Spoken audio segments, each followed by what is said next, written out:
going on, everybody? Appreciate you guys checking in. Thought I'd jump on here on a Saturday, just chill out with you guys a little bit. Obviously, we have a game tonight against the Arizona Cardinals, last preseason game, week 3.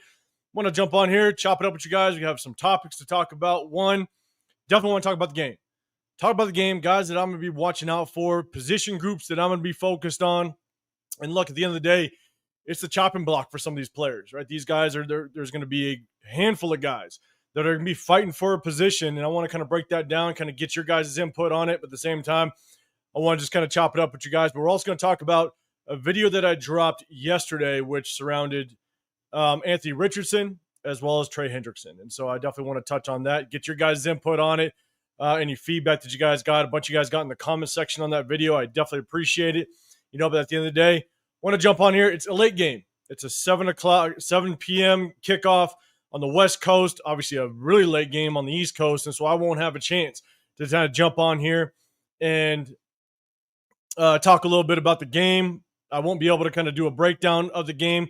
It'll be way too late because the way that I watch film, and if you guys link up with us throughout the week, you guys know we break down game film. We break down players, also the game film, and it takes hours. So as I'm watching this preseason game, when some of you guys are ending the game, I'm probably just starting the second half because I rewind.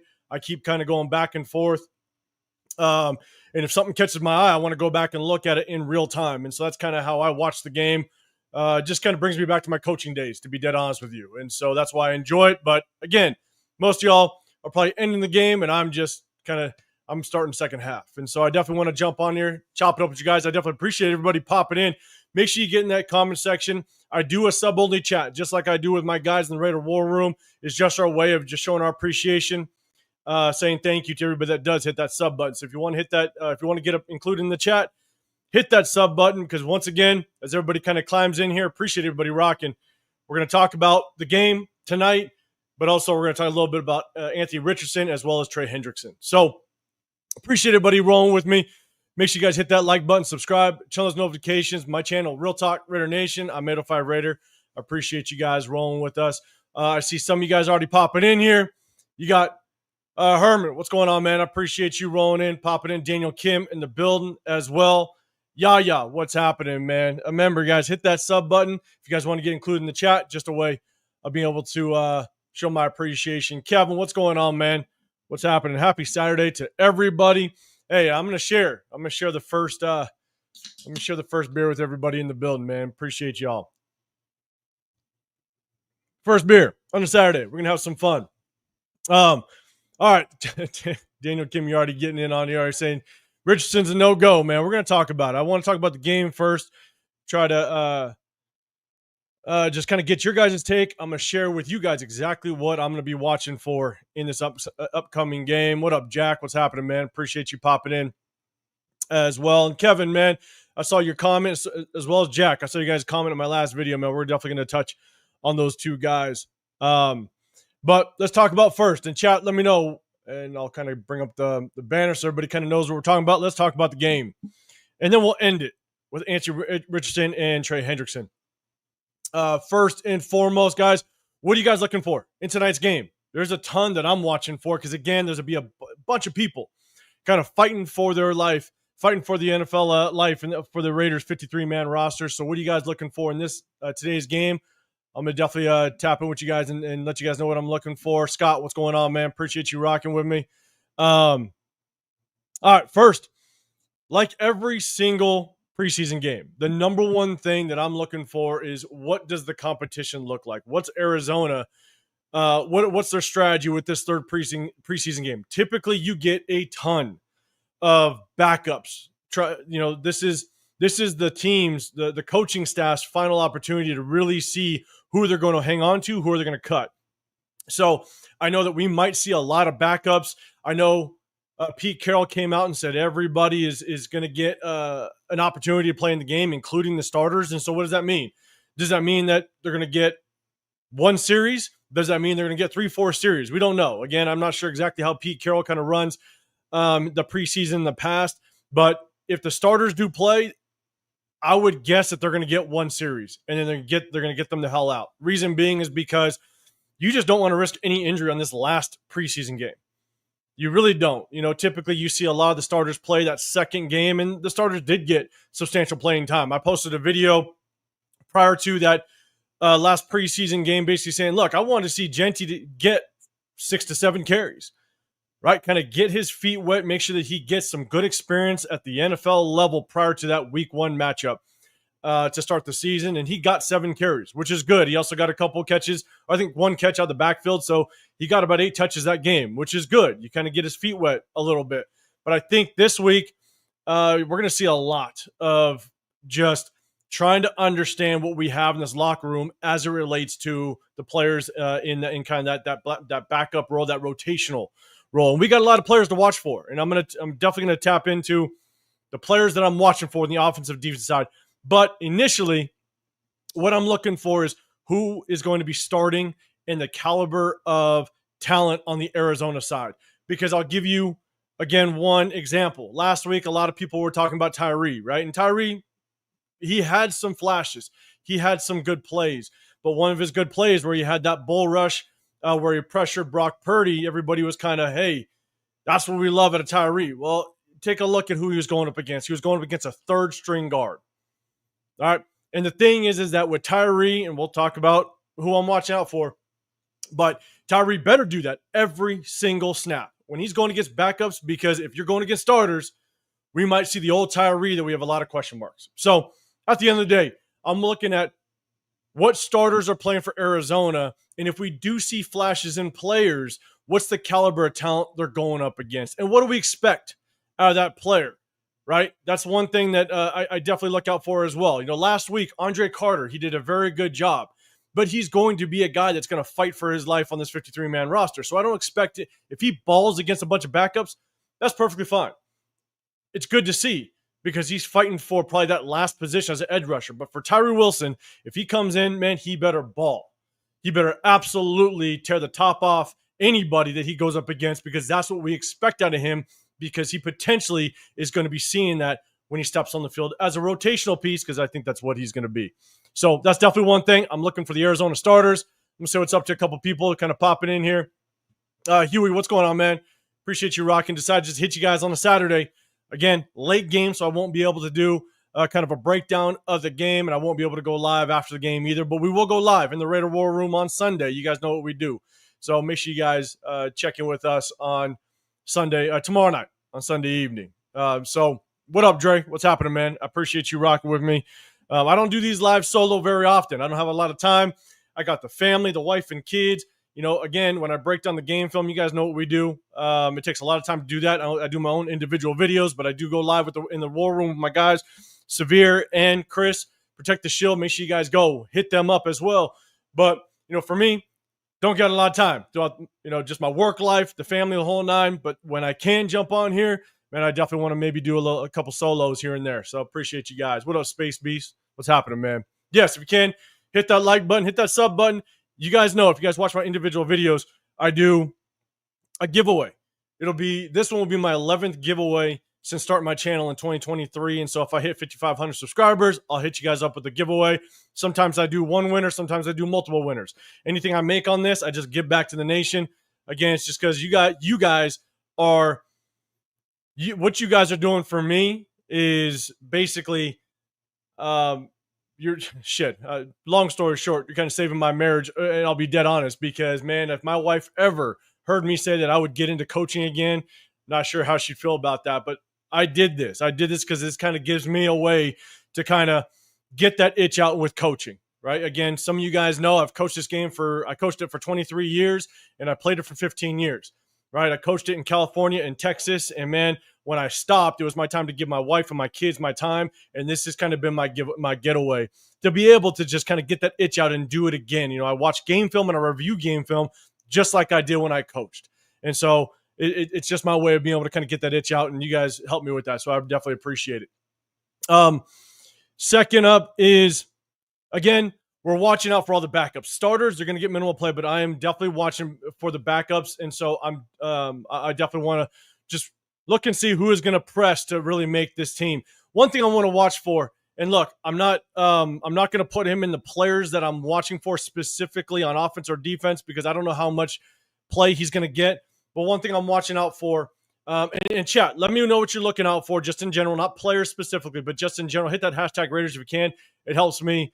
It helps me just kind of catch up with the chat and catch my eye. But I'm watching. If he gets any playing time, I'm watching Deontay Thornton and his route running. If you guys have tapped in with us with some of the breakdowns, I'm telling you, man, his route running is a little concerning. He gets moved off the line of scrimmage, off the release a little too easily. He gets rerouted very quickly, but when he does get rerouted, he doesn't correct himself and doesn't get back on his line, doesn't restack the corner like he's supposed to.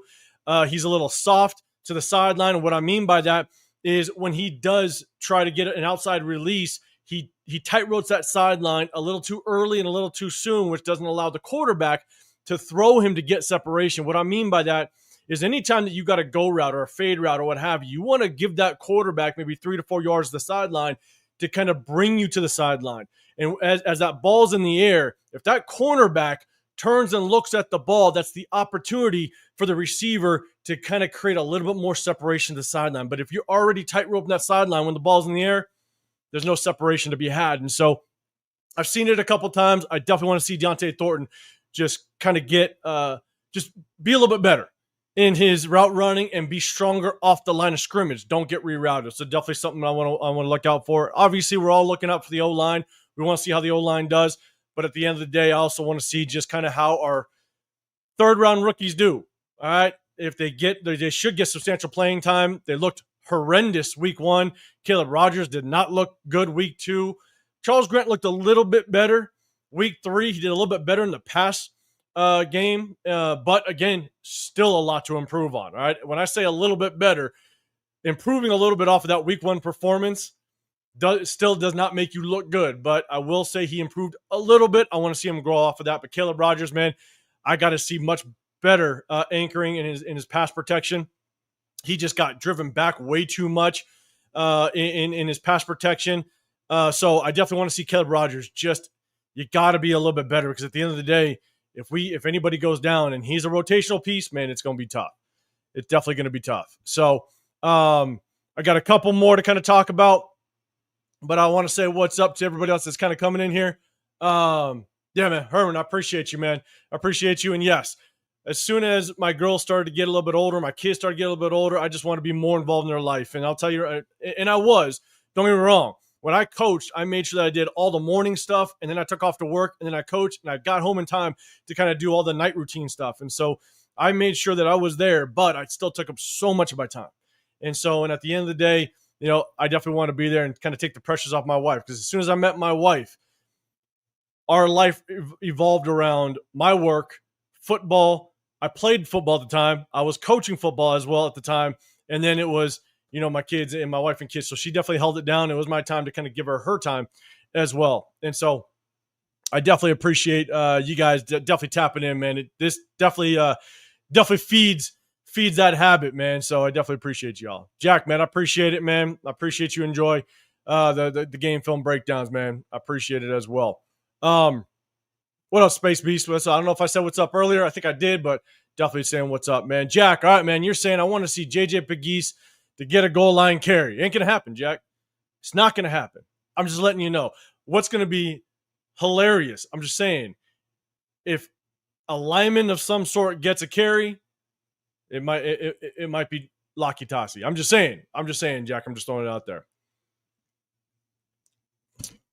But yeah, guys, let me know what you guys are looking for. Next up, man, I'm watching for Aiden O'Connell, man. And I'm not putting him in the offensive side per se. And the reason why I'm watching Aiden O'Connell, and I know a lot of people have been talking about, Aiden versus Cam Miller and all that stuff. And so, chat, let me know what your thoughts are on Aiden O'Connell. Do you want us to move on from him? Do you guys want to see Cam Miller more? Let me know in the comment section. I'll definitely bring it up. But here's my take on Aiden O'Connell.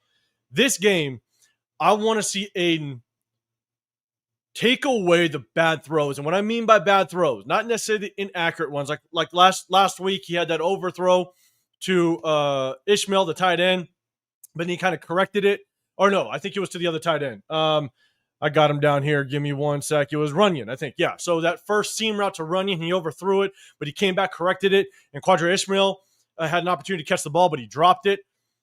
Last week, if you take away the drop passes and the one interception, and I'm not excusing the interception, but if you take away that one interception, you look at the drop passes. If those receivers didn't drop the pass, we would have gotten inside the 10-yard line. We would have got inside the red zone 2 extra times and had opportunity to capitalize on a touchdown. So if you take away that interception and you look at all the drop passes, Daniel O'Connell actually had a pretty good day. But again, I'm not excusing the interception because the interceptions that he had both that second week and that first week are somewhat inexcusable, right? As a quarterback going into his 3rd season, you got to be able to read the defense better. And the reason that I'm going to go back to the 2 interceptions that he had week 1. The first one, you don't throw that ball deep. I'm sorry. You don't throw that ball deep to Deontay Thornton when you're throwing to a guy that has 4.3 speed and you get back into your drop. You're looking, you're scanning, you roll out, and then you decide to throw the ball deep. There's no way your arm's going to get there. So that's just a horrible decision by him. And then you had the interception that was to Alec Bachman that week 1. Completely read the defense wrong. He should have seen there was a cover 2. The cornerback bailed off of the deep route, sat down in the flats. Alec Bachman actually did a very good job of shutting down that out route because it's an option route, right? Either he can curl that thing up and shut it down, or he can get to the sideline to the flats, and he did a very good job. And Daniel O'Connell just didn't see it. So that's 2 really bad throws. One was the bad judgment throw. The other one was a bad read off the throw. And then last week, the throw to Alec Bachman, completely covered. That defender basically ran the route for Alec Bachman. You could see in O'Connell's eyes. He saw it, and he still threw it. And so at the end of the day, I think that he's got to erase those bad throws and the bad decisions to even be a viable backup, because he can be a good backup. He could be a very good backup. And if you disagree, that's fine. But at the end of the day, go look at all the backups in the National Football League. Every single backup in the National Football League is a backup for a reason, is because they make those bad decisions. You just hope that backup doesn't cost you the game, right? If you have the lead, hopefully they just kind of sustain that lead. They don't cause turnovers. Unfortunately, with Aidan O'Connell, he's just making some of those bad throws. And again, those bad throws aren't tip balls that end up in the defender's hand, or you just kind of you didn't see the defender. A lot of times defenses like to use switch coverages, right? Where the corner will bail up top and the safety will bait the hell out of you. They'll bait you. They'll flat foot the read. When I say flat foot the read, that means that they look like they're 13, 14 yards off the ball. They're going to bail into deep coverage, but they don't roll their heels back to get into that deep coverage. What they do is they flat foot the read. They will stay flat footed, and they're waiting for any receiver to break on a short route. And if they do, they jump it. And so they're trying to bait the quarterback. And so it's not one of those plays. Sometimes if you get baited on, that's tough, right? Sometimes you just didn't read it correctly. It's a lot of quarterbacks kind of get into that. But unfortunately, the throws by Aidan O'Connell, it's just all on him, and he's got to erase that. So that's what I want to see today. I assume he's going to get at least a full quarter, maybe even a full half, or a quarter and a half. And I want to see him minimize those mistakes, because he has to be a viable backup. Cam Miller, in my opinion, if he has any chance at being good, I want to see him get at least a full half this game, which would be great. Give him some really good experience. But if we have to rely on him in the regular season, we're screwed. We're screwed. Just point blank, period. He's not ready to play in the NFL. He had a good showing that week 1, but at the end of the day, just give defenses a couple games of game film to break him down, and they'll absolutely kill him. I'm just saying, it happens all the time. Look at a lot of the times backup quarterbacks come in, and now that team has to rely on them. They'll come in and have a good first game. Look at Andy Dalton. Look at what Andy Dalton did to us last season. Andy Dalton's a backup quarterback, but he came in and he mopped the floor with us. That, I think it was week 3, our home opener, mopped the floor with us. But then everything came back down to earth with him the rest of the season, because that's who he is. Cam Miller, give teams 1 or 2 game films on him, and they'll mop the floor with them. So I do not want to see Cam Miller step on the field this year, because if he has any potential, I want to see him grow. So we have to rely on Aidan O'Connell to come in and hopefully just minimize the mistakes. And then hopefully, if we do have the lead or we're up, then hopefully he can just not turn over the football and maybe sustain some drives, which he can do. He can do it. Just minimize the turnovers. So let me kind of get over to the chat, man. I appreciate you guys. Sorry, I talk a lot. I do have a lot to talk about. What up, Frank? What's happening, man? I appreciate you. Taking at fullback, lead the way, man. You want us to use a fullback? I see you on that, man. Let's see. What up, Rafa? What's happening, man? I appreciate you popping in with me, man. Again, just kind of jumping in before the game. Not going to have a whole lot of times to do it after. Don't have a lot of time to do solos, but I want to jump on here and just chop it up with you guys, man. And cheers to you guys. Happy Saturday. Let's see. Armando, what's going on, man? What's happening? Man, I see. I think you said you coming out of here. Let's see, Armando. Oh, no, somebody else. Oh, yeah. Tijuana, what's going on, man? I appreciate you chopping it up. Adrian, you're saying unless we obtain another backup, Malik Willis, Jameis Winston, and we have to keep in O'Connor as our backup. Miller ain't ready to be a backup. Hey, man, exactly. It's. I said it in a much longer way, but man, you got straight to the point, man. Yeah, you're right. Like whether or not you think that he's got potential, that's perfectly fine. But I don't want to throw him to the wolves because again, he's coming from such a small school. I want to see him just kind of learn the game and sit back and don't be a deer in the headlights if we got to throw him in. So I'm with you, man. Kevin, you're saying still need a vet off the tackle and a cornerback. I'm going to get to that, man. I'm with you. I'm going to get to that when we talk about the offensive side. Jack Kedem, man, you're saying, what do you think about Amari Gaynor? 53, personally, he's best coverage linebacker. When you say, and it's definitely going to go to, we're jumping the gun a little bit. It's definitely going to the defensive side. I'm gonna talk on that. But here's the thing. He might be our best coverage linebacker, but that doesn't say a lot about him. Let's just do that way. That's tough. Now, I was a fan of Amari Gaynor. When we picked him up as an undrafted free agent, I posted a video saying that I thought he had the best chance at being making the 53-man roster. I posted a video basically the day that we picked him up. Reason being is because he played defensive end over at North Carolina. But prior to that, he was the inside linebacker at Florida, where if you go back and look at his game at Florida State, he actually did a pretty good job.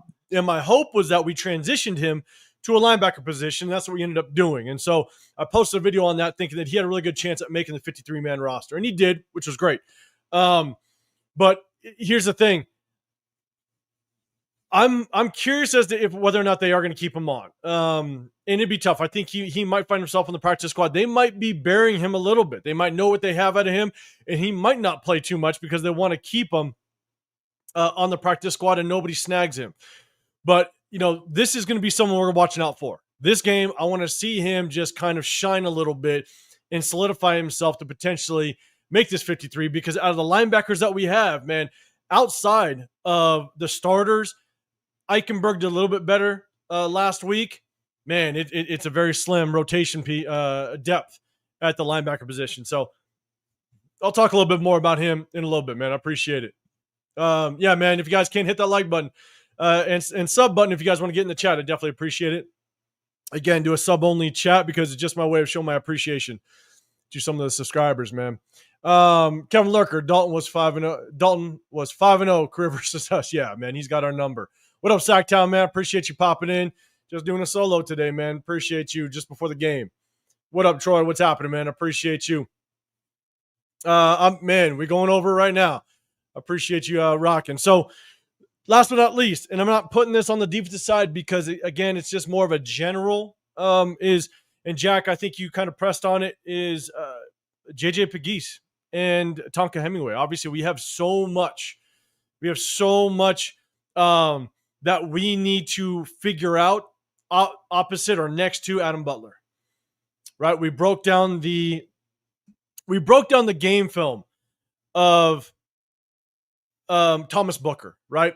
And if you haven't checked that out, go check that out. We took a deep dive in Thomas Booker because a lot of people, everybody was kind of getting a little hyped and a little excited about Thomas Booker, right? The commentators during the game, they hyped him up a little bit. They hyped him up week one as well. And if you go down, you break down that actual game film, I think he's mediocre at best. He cannot keep up with his own run scheme. He's too slow with his reads, right? Whenever an interior defensive lineman has to attack the zone's run scheme, you have to be very disciplined with your eyes, and you have to be quick with your feet. We broke down one play against Tonka Hemingway. Man, he did a hell of a job.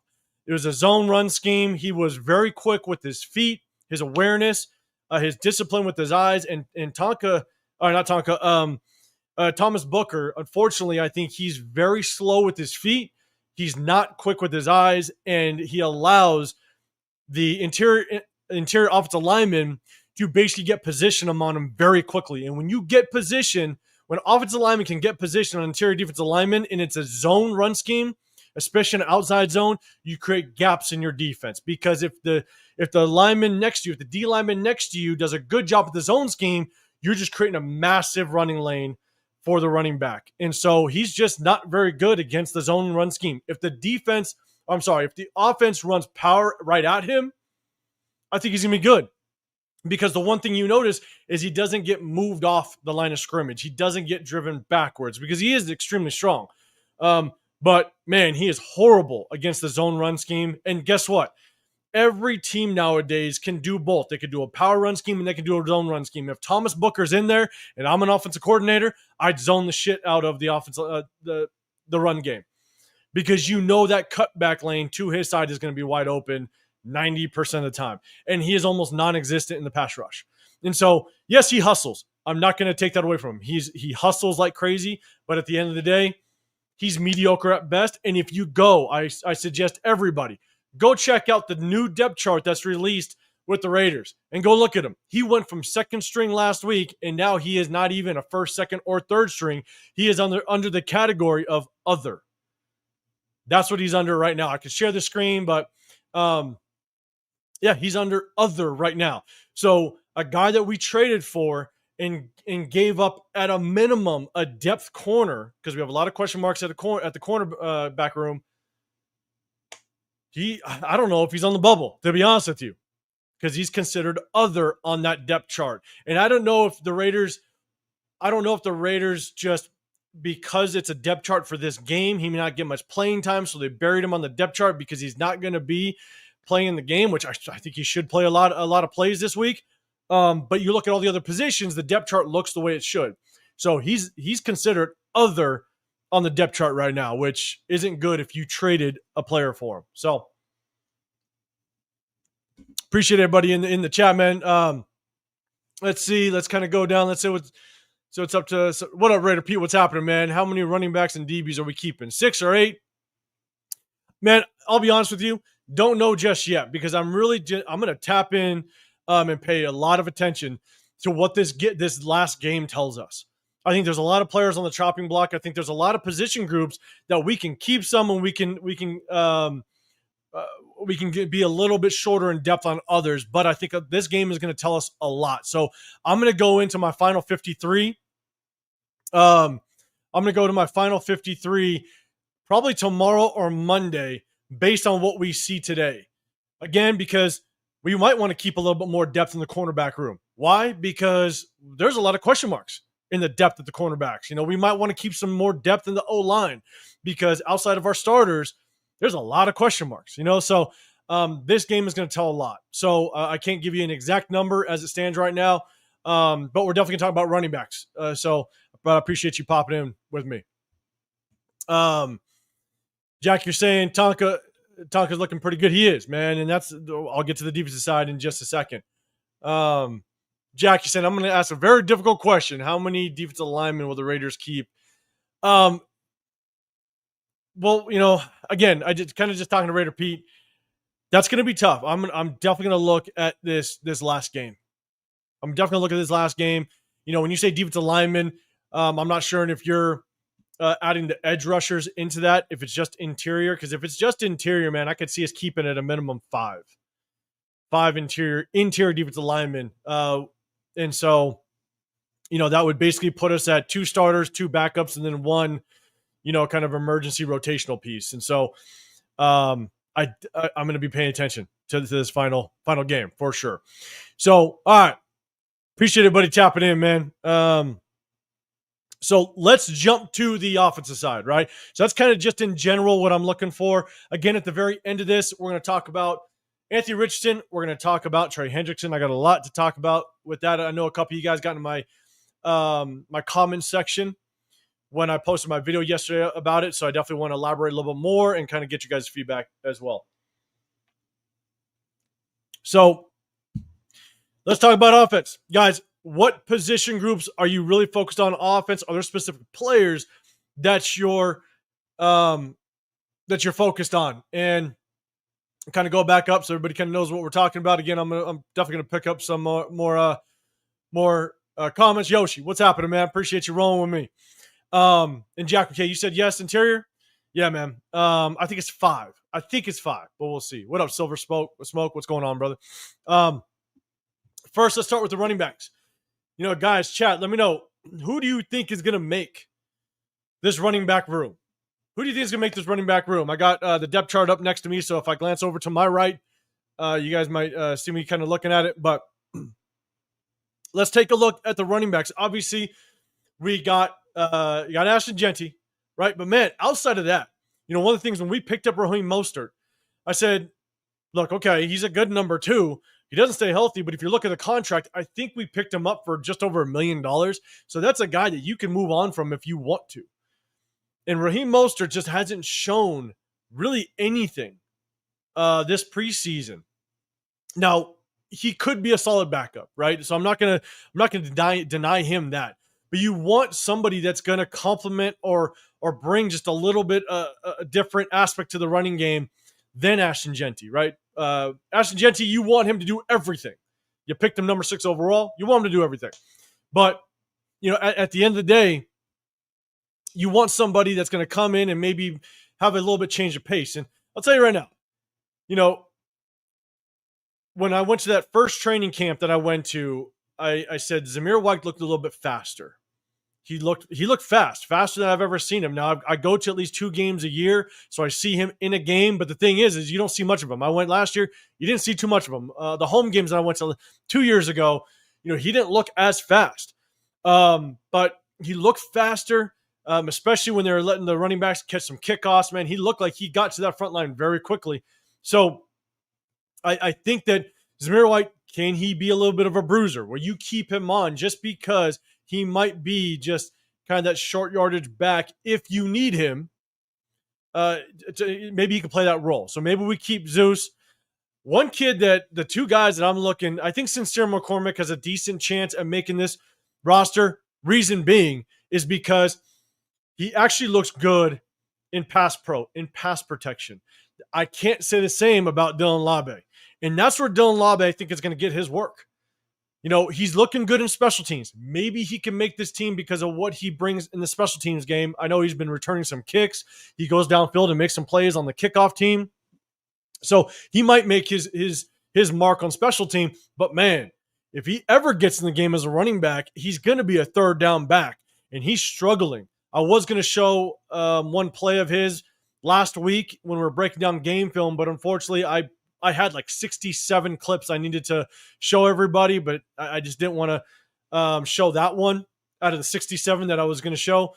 But he struggles a lot in the pass game, in his pass protection. So that's what I'm going to be looking at this game with Labe, is how well can he pass protect? Because Sincere McCormick, he does a good job in pass pro, so that could be a difference maker. Now, I'll tell you right now, Chris Collier, man, that kid looked good yesterday. I want to see more carries with him.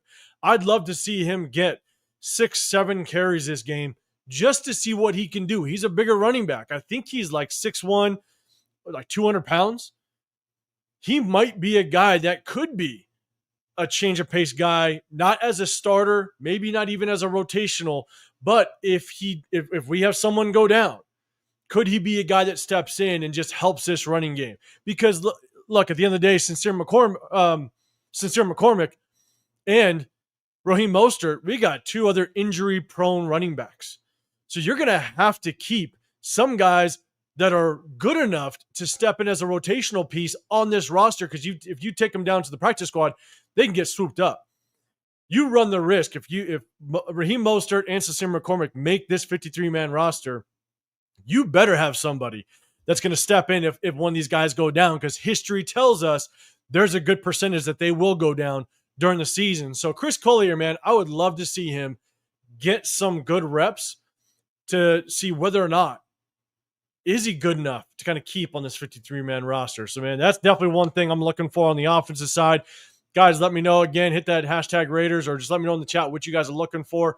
Let's go, Raider Pete. You're saying Genty, Mostert, White, McCormick, and unfortunately, Labe. Yeah, man. Raider Pete, let me know. Do you like Chris Collier at all? Let me know. Silver Smoke, I think Genty, White, Mostert, Labe for special teams. Yeah, you know what I'm saying? Like I just stated, I do think that he might make a mark in this running back room with his ability to play special teams, and that's where you win your spot on this 53-man roster. But man, his pass blocking ability is really suspect, and I'm going to be watching more of it, because there was one play last week where a blitz came off the edge. He stepped up in pass coverage and pass protection, and he just didn't see it. And the good running backs, you got to rotate, and you have to get on your horse, bust your ass to the edge, and pick up that blitzing defender off the edge, and he just didn't see it. And so I'm going to watch him for his pass protection. If he can improve on that, then yes, I do think he can definitely make this roster. What up, Cole Kev? What's happening, man? Appreciate you rocking with me. Let's see. Huey P. I said what's up to you, man. You just saying what's up to everybody else, man. I appreciate you. Jack, all right, you're saying Genty, Mostert, McCormick, and White. White just because Labe did not picking up from the practice squad. Yeah, Labe may not get picked up from the practice squad, if that's what you're meaning.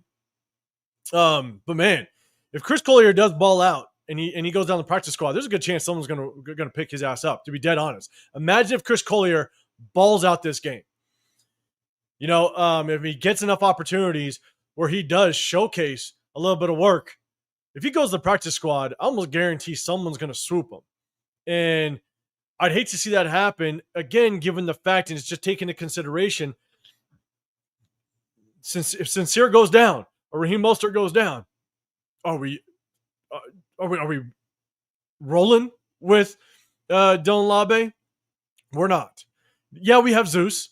You know what I'm saying? But are we rolling with Dylan Labe? Are we rolling with Zeus, knowing what he did last year? Again, he might look a little bit better, but I'd much rather have Chris Collier in there just to potentially have him if all we're relying on is Dylan Labe and Zeus. So, yeah, Kim Lurker, Collier looked pretty good. Ready to Pete. All right. Collier is a preseason warrior. Tonight is everything for him. I like him. And like I said, Pete likes 5 or 6 running backs on the roster. All right, yeah, man. Yeah, he's looking good, man. So we'll see what he does tonight. Next up. One more. Armando, I see you, man. All right, Labe had a pretty good preseason last week. He scored, hustled, he tackled. He put in some licks. He did. And I'm not taking anything away from him. I'm not. But I think just that's the hard part. If Collier balls out, it's like, who do you keep? You know, who do you keep in case of injury? So it's going to be a tough decision. I'll end you guys with that. All right. Next up, let's talk about receivers.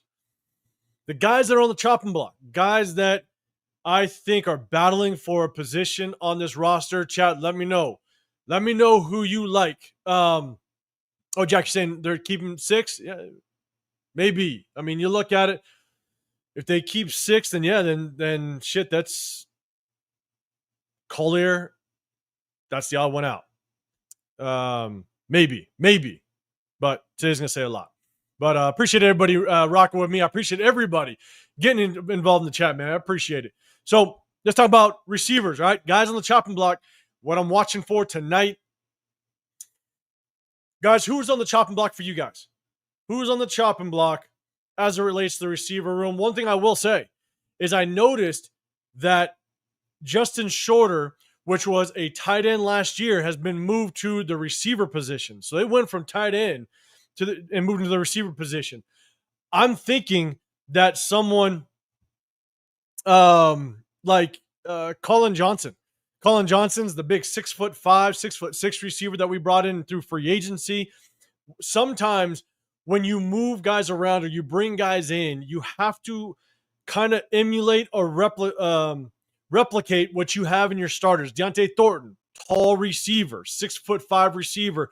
You want to have more receivers that are backup that emulate or have the same characteristics as the starter, because if the starter gets hurt, you don't want to have to switch up your playbook. You don't want to have to flip up your playbook upside down, because now you went from a guy that you relied on, you prepped that week for, that's 6'5", to now you got to put in a Trey Tucker.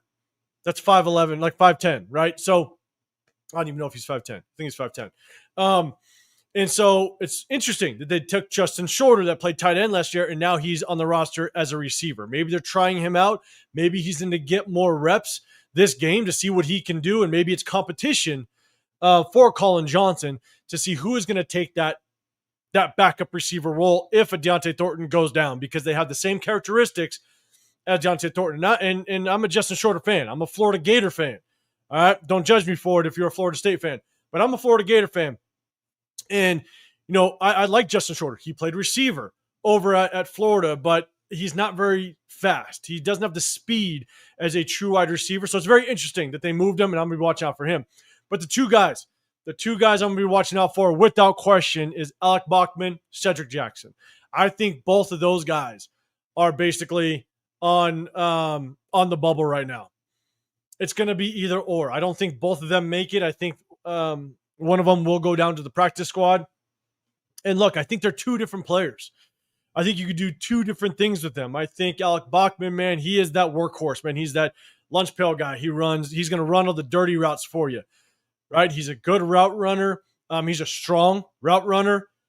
And again, we're talking about when he potentially makes or fights for this last roster spot. It's the last receiver spot in this room. You know what I'm saying? So that's kind of what I'm looking at. And so you look at Cedric Jackson. Cedric Jackson is more versatile. He's going to be your screen guy. They tried it once week one. He's going to be the guy that's going to be able to kind of catch that ball in that screen route, get up the field pretty quickly. He's a fast guy, a 4-3 guy. He's going to be able to take the top off the defense. And so he emulates a little bit more of what you could do with maybe Trey Tucker. So that definitely helps. Again, kind of going back to, you want to emulate and replicate with what some of your starters do, because if one guy goes down, you don't have to flip your playbook upside down. You could slot somebody in that's very similar to what other guys in the starting lineup can do. So Alec Bachman, I think he's going to have to play one hell of a game to potentially make this 53-man roster. I'm rooting for him. I'm fighting for him, not only because he's a local guy from where I'm from, but at the same time, I think he can battle, and he could potentially be the other thing. Let's do this. The other thing that I think Alec Bachman is, outside of what Cedric Jackson is Cedric Jackson can play a certain role, but Alec Bachman could potentially be just a reliable target for a quarterback. Again, it's going to be the last role, so he may not even see the field. But if he had to go in, he might be just a reliable, good route running receiver that a quarterback can maybe have a connection with. So I think those two guys are on the chopping block. I think those two guys are fighting for a position on this 53-man roster. And so I'm definitely going to be watching them. I hope they get a ton of playing time to showcase what they can do and what they bring to this roster. Now, who do I think will win it? I think it's going to be Cedric Jackson. And I only say that because I think he replicates and emulates what Trey Tucker can do, and I think he can help out if a Trey Tucker goes down. So, and we don't have a lot of players that could take the top off this defense. We have a Deontay Thornton, and we have a Trey Tucker. And with Trey Tucker, if he goes down, we have really nobody else that can take the top off outside of Deontay Thornton. So he brings speed to the field if you keep him on. So if it was me, prior to this game, if Alec Bachman goes off and Cedric Jackson has a couple of drops or what have you, then that tells me what I need to see. But if it's vice versa, if Alec Bachman struggles a little bit, Cedric Jackson, man, just shines, then I'm taking him. But if I were to make my decision pregame prior to, I'm taking potentially Cedric Jackson. So just because of what I think he brings to the table if someone does go down.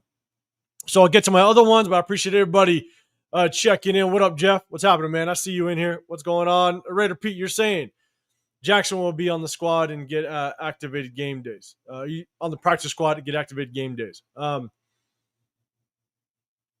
It's not if someone snags them. That's the tough part. Yeah, what up, Jeff, man? Hey, everybody, make sure you guys go hit up Jeff.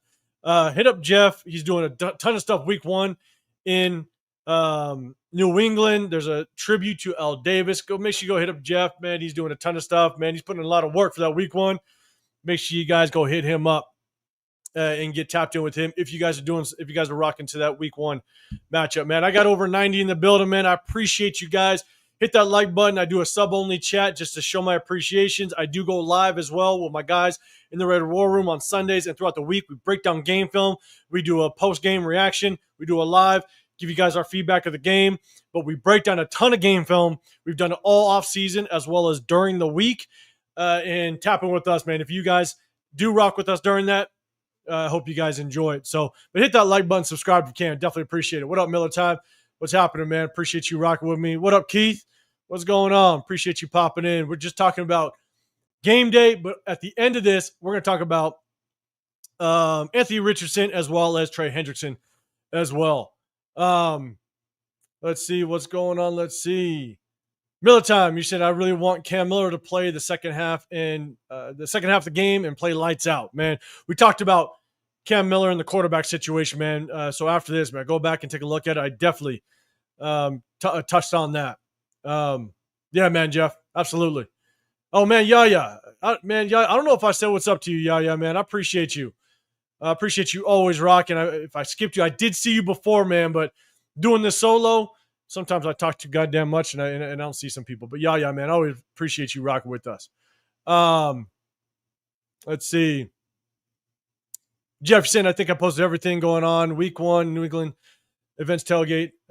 Yeah, you post everything, I think on your social media, all that stuff, man. Everybody go hit up Jeff. Super Omnicron, what's going on?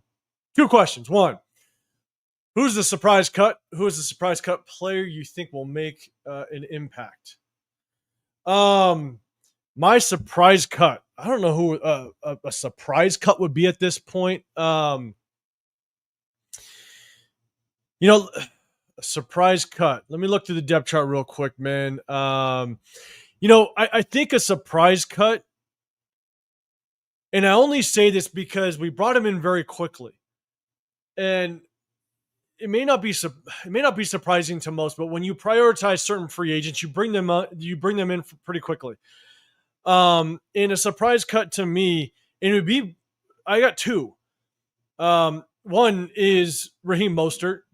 If we cut Raheem Mostert and we prioritize and we brought him pretty early in free agency, I'd be surprised if we cut him.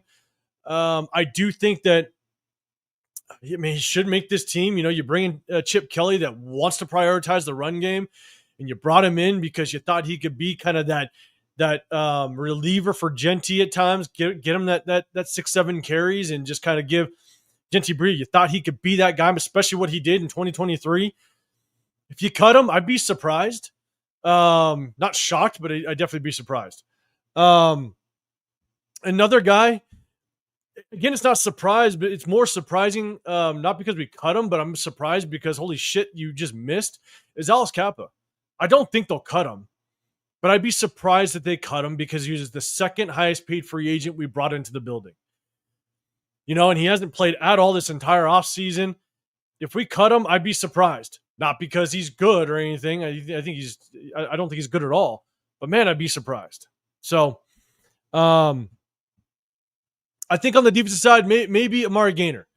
I know he hasn't shown a whole lot, but I'd be surprised because our depth at the linebacker position is very weak, and I think that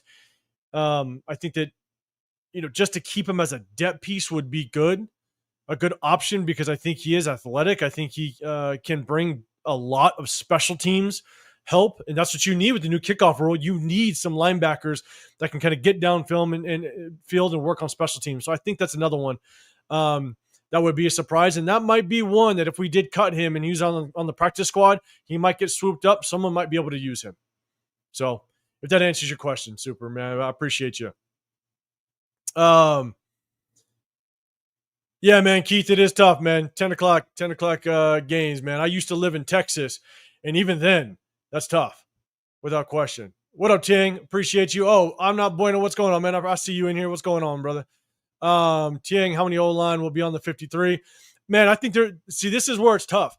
I think we keep more O line than maybe some other positions, and we need depth at the corner. We need depth at the linebacker position. But where we need depth is the O line, and that's gonna be when I'm talking about that with the offensive line in just a second. But I think we keep more than most expect. We might keep 9.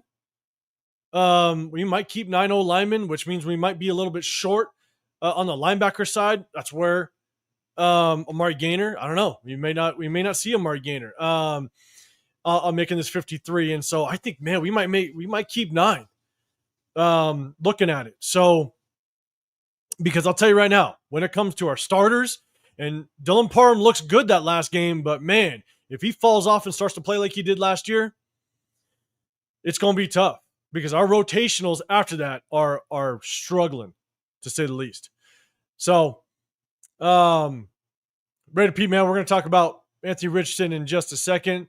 RDR, what's going on, man? Who might be the surprise sleeper that will turn heads? Appreciate you checking in. Surprise sleeper. Chat, let us know as well. Who do you think the surprise sleeper might be? I don't know if it's a surprise too much, but man, I've said this before. And now the reports are starting to come out. I said this before training camp started. Trey Tucker might be the surprise guy, just based on what he's shown in the past. I know the reports are now coming out that him and Geno have a little bit of a connection and stuff, but the reason why I've said it in the past is because now with true number 1, number 2 receivers, with the true Deontay Thornton that's going to be out there playing on the outside receiver, you got Jacoby Myers that's going to play on the outside. I think Chip Kelly's going to move guys around, so we might see him in the slot here and there. But you can use Trey Tucker in the way that he's supposed to be used. Last year, with Deontay Thornton or with Devontae Adams and all the mess that he was going through, and then Jacoby Myers now having to play the number 1. And if you remember when with Deontay Adams, when he was traded away, Jacoby Myers got hurt the very next game, which shuffled up our entire receiver room. Now, Trey Tucker looked like the number 1. He was playing the number 1. And so we never really got to use Trey Tucker in the way that he's supposed to be used. And this is now our opportunity to do that. And now he's got a better quarterback. To me, I thought that Trey Tucker now just has the better chance to showcase what he can actually do and what he brings to a receiver room. And so I think, to me, that's a guy that has the potential to break out. Whether he does or not, well, it remains to be seen. But I've been saying that basically since we picked up Geno Smith, that this is Trey Tucker's opportunity to basically shine if he's going to be able to show something in this receiver room. So I'd like to see him because everybody's talking about Jacoby Myers, rightfully so. Everybody's talking about Deontay Johnson and Brock Bowers and all that stuff. Everybody's kind of focused on them. Trey Tucker kind of might be that guy that kind of is a sleeper guy that kind of comes out and breaks out. So I hope so. Let's see. Let's go with see if there's any other questions. Miller Time saying this is going to be a tough cut to 53. It is. How these guys are putting in work. It's going to. That's why I'm telling you this game is going to be crucial. And that's why when you guys are all done watching the game, I might be starting halftime because I'm going to be rewinding and definitely trying to break it down in real time. All right, Jeff, you're saying Parham's your sleeper. All right, Raider Keith, man, Zeus is the surprise sleeper. I like it. I like it, man. Okay, let's see. Jacoby will be the surprise trade. Not that I want that to happen. I know a lot of people like to talk about Jacoby Myers and Jacoby Myers and whether or not we've extended him. You know, I've said this since the day we drafted Jack Besh. I was with Leo and Lunatic. We're all watching, and Raiders Fu Chris. We're all watching the draft together out here in the Vegas area. And I said, as soon as we picked up Jack Besh, I said, that is their intention of being the Jacoby Myers replacement. Not saying it was going to work out. Not saying that, and I didn't like the pick. To be dead honest, I didn't like the pick in the second round, but I think that's what they're looking to do. If Jack Bech does work out, if they want to see a little bit more out of him, maybe they're just buying time to see how Jack Bech actually does. But I think that's the Jacoby Myers replacement. That's just my opinion. All right, RDR, you're saying Jackson is going to solidify a roster spot. Jackson, are you saying Cedric Jackson? Because I kind of just talked about it. I do think between him and Alex Bachman, which I think are fighting for that last receiver spot, I do think unless Alex Bachman just tears the top off today, I think Cedric Jackson has a really good shot at being that final receiver spot in that room. So next one, we're going to talk about the offensive linemen. I know some people have already kind of talked about how many linemen are going to keep. Jeff, you're saying that Parham is going to be kind of your sleeper. Man, Space Beast, you're saying shock trade. Trey Tucker, man, that's crazy. You never know, man. I'm not going to argue that. If he does start to produce, if you can get some value out of him, you can replicate the traits that he has by drafting somebody next year or picking somebody up in free agency next year. So I'm with you. If he does start to do well, if you can get some trade capital from him, I definitely don't disagree with that. So let's do this. Next one, I'm looking at offensive line. And there's two specific. I'm looking just how offensive line does in general, right? I want them to continue to progress like they did last week. Now, the thing is again, you got to pay attention to the competition that our O-line played last week. They played, I think they only started one edge rusher that starts. The 49ers started one edge rusher, one interior starting defensive lineman. That was it. The other two were backups. So at the end of the day, our offensive line needs to continue to show that they can produce the way that they did, because the one thing that I said last week, and I said that on the breakdown of last week's game, is the offensive line did well, but they did it against only two starters on that on that defensive line, right? One starting edge rusher, one interior offensive lineman. So you want to see them continue, but what they did extremely well, and Genty was given a ton of credit last week, rightfully so, right? With the big run, him running over the cornerback, great, right? It looked great, but you got to give all the credit to the offensive line, because they did a hell of a job getting a hat on a hat, doing a really good job getting to the second level, removing the interior defensive lineman off the line of scrimmage. And Genty, 4 out of his 7 carries was untouched until about 3-4 yards. On that one play that he ran over the corner, he was untouched till he ran over that corner 7 yards downfield. And so you got to give credit all to the offensive linemen. I want to see more of that.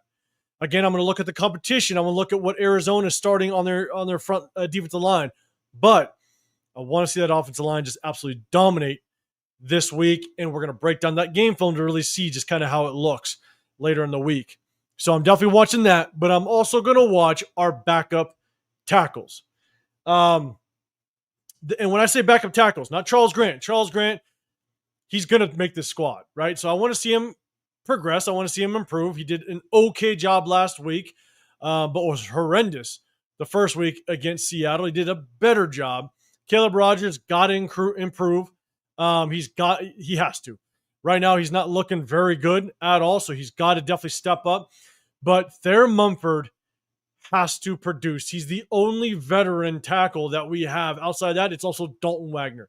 Dalton Wagner looked okay last week, but he's still a robot, right? He's still not very athletic. I don't think he's going to do well at all, because Chip Kelly likes to run. He's going to mix it up. Chip Kelly's going to run the power run scheme. He's going to run the zone scheme. Dalton Wagner, horrible in the run scheme. But man, Thayer Mumford, horrible.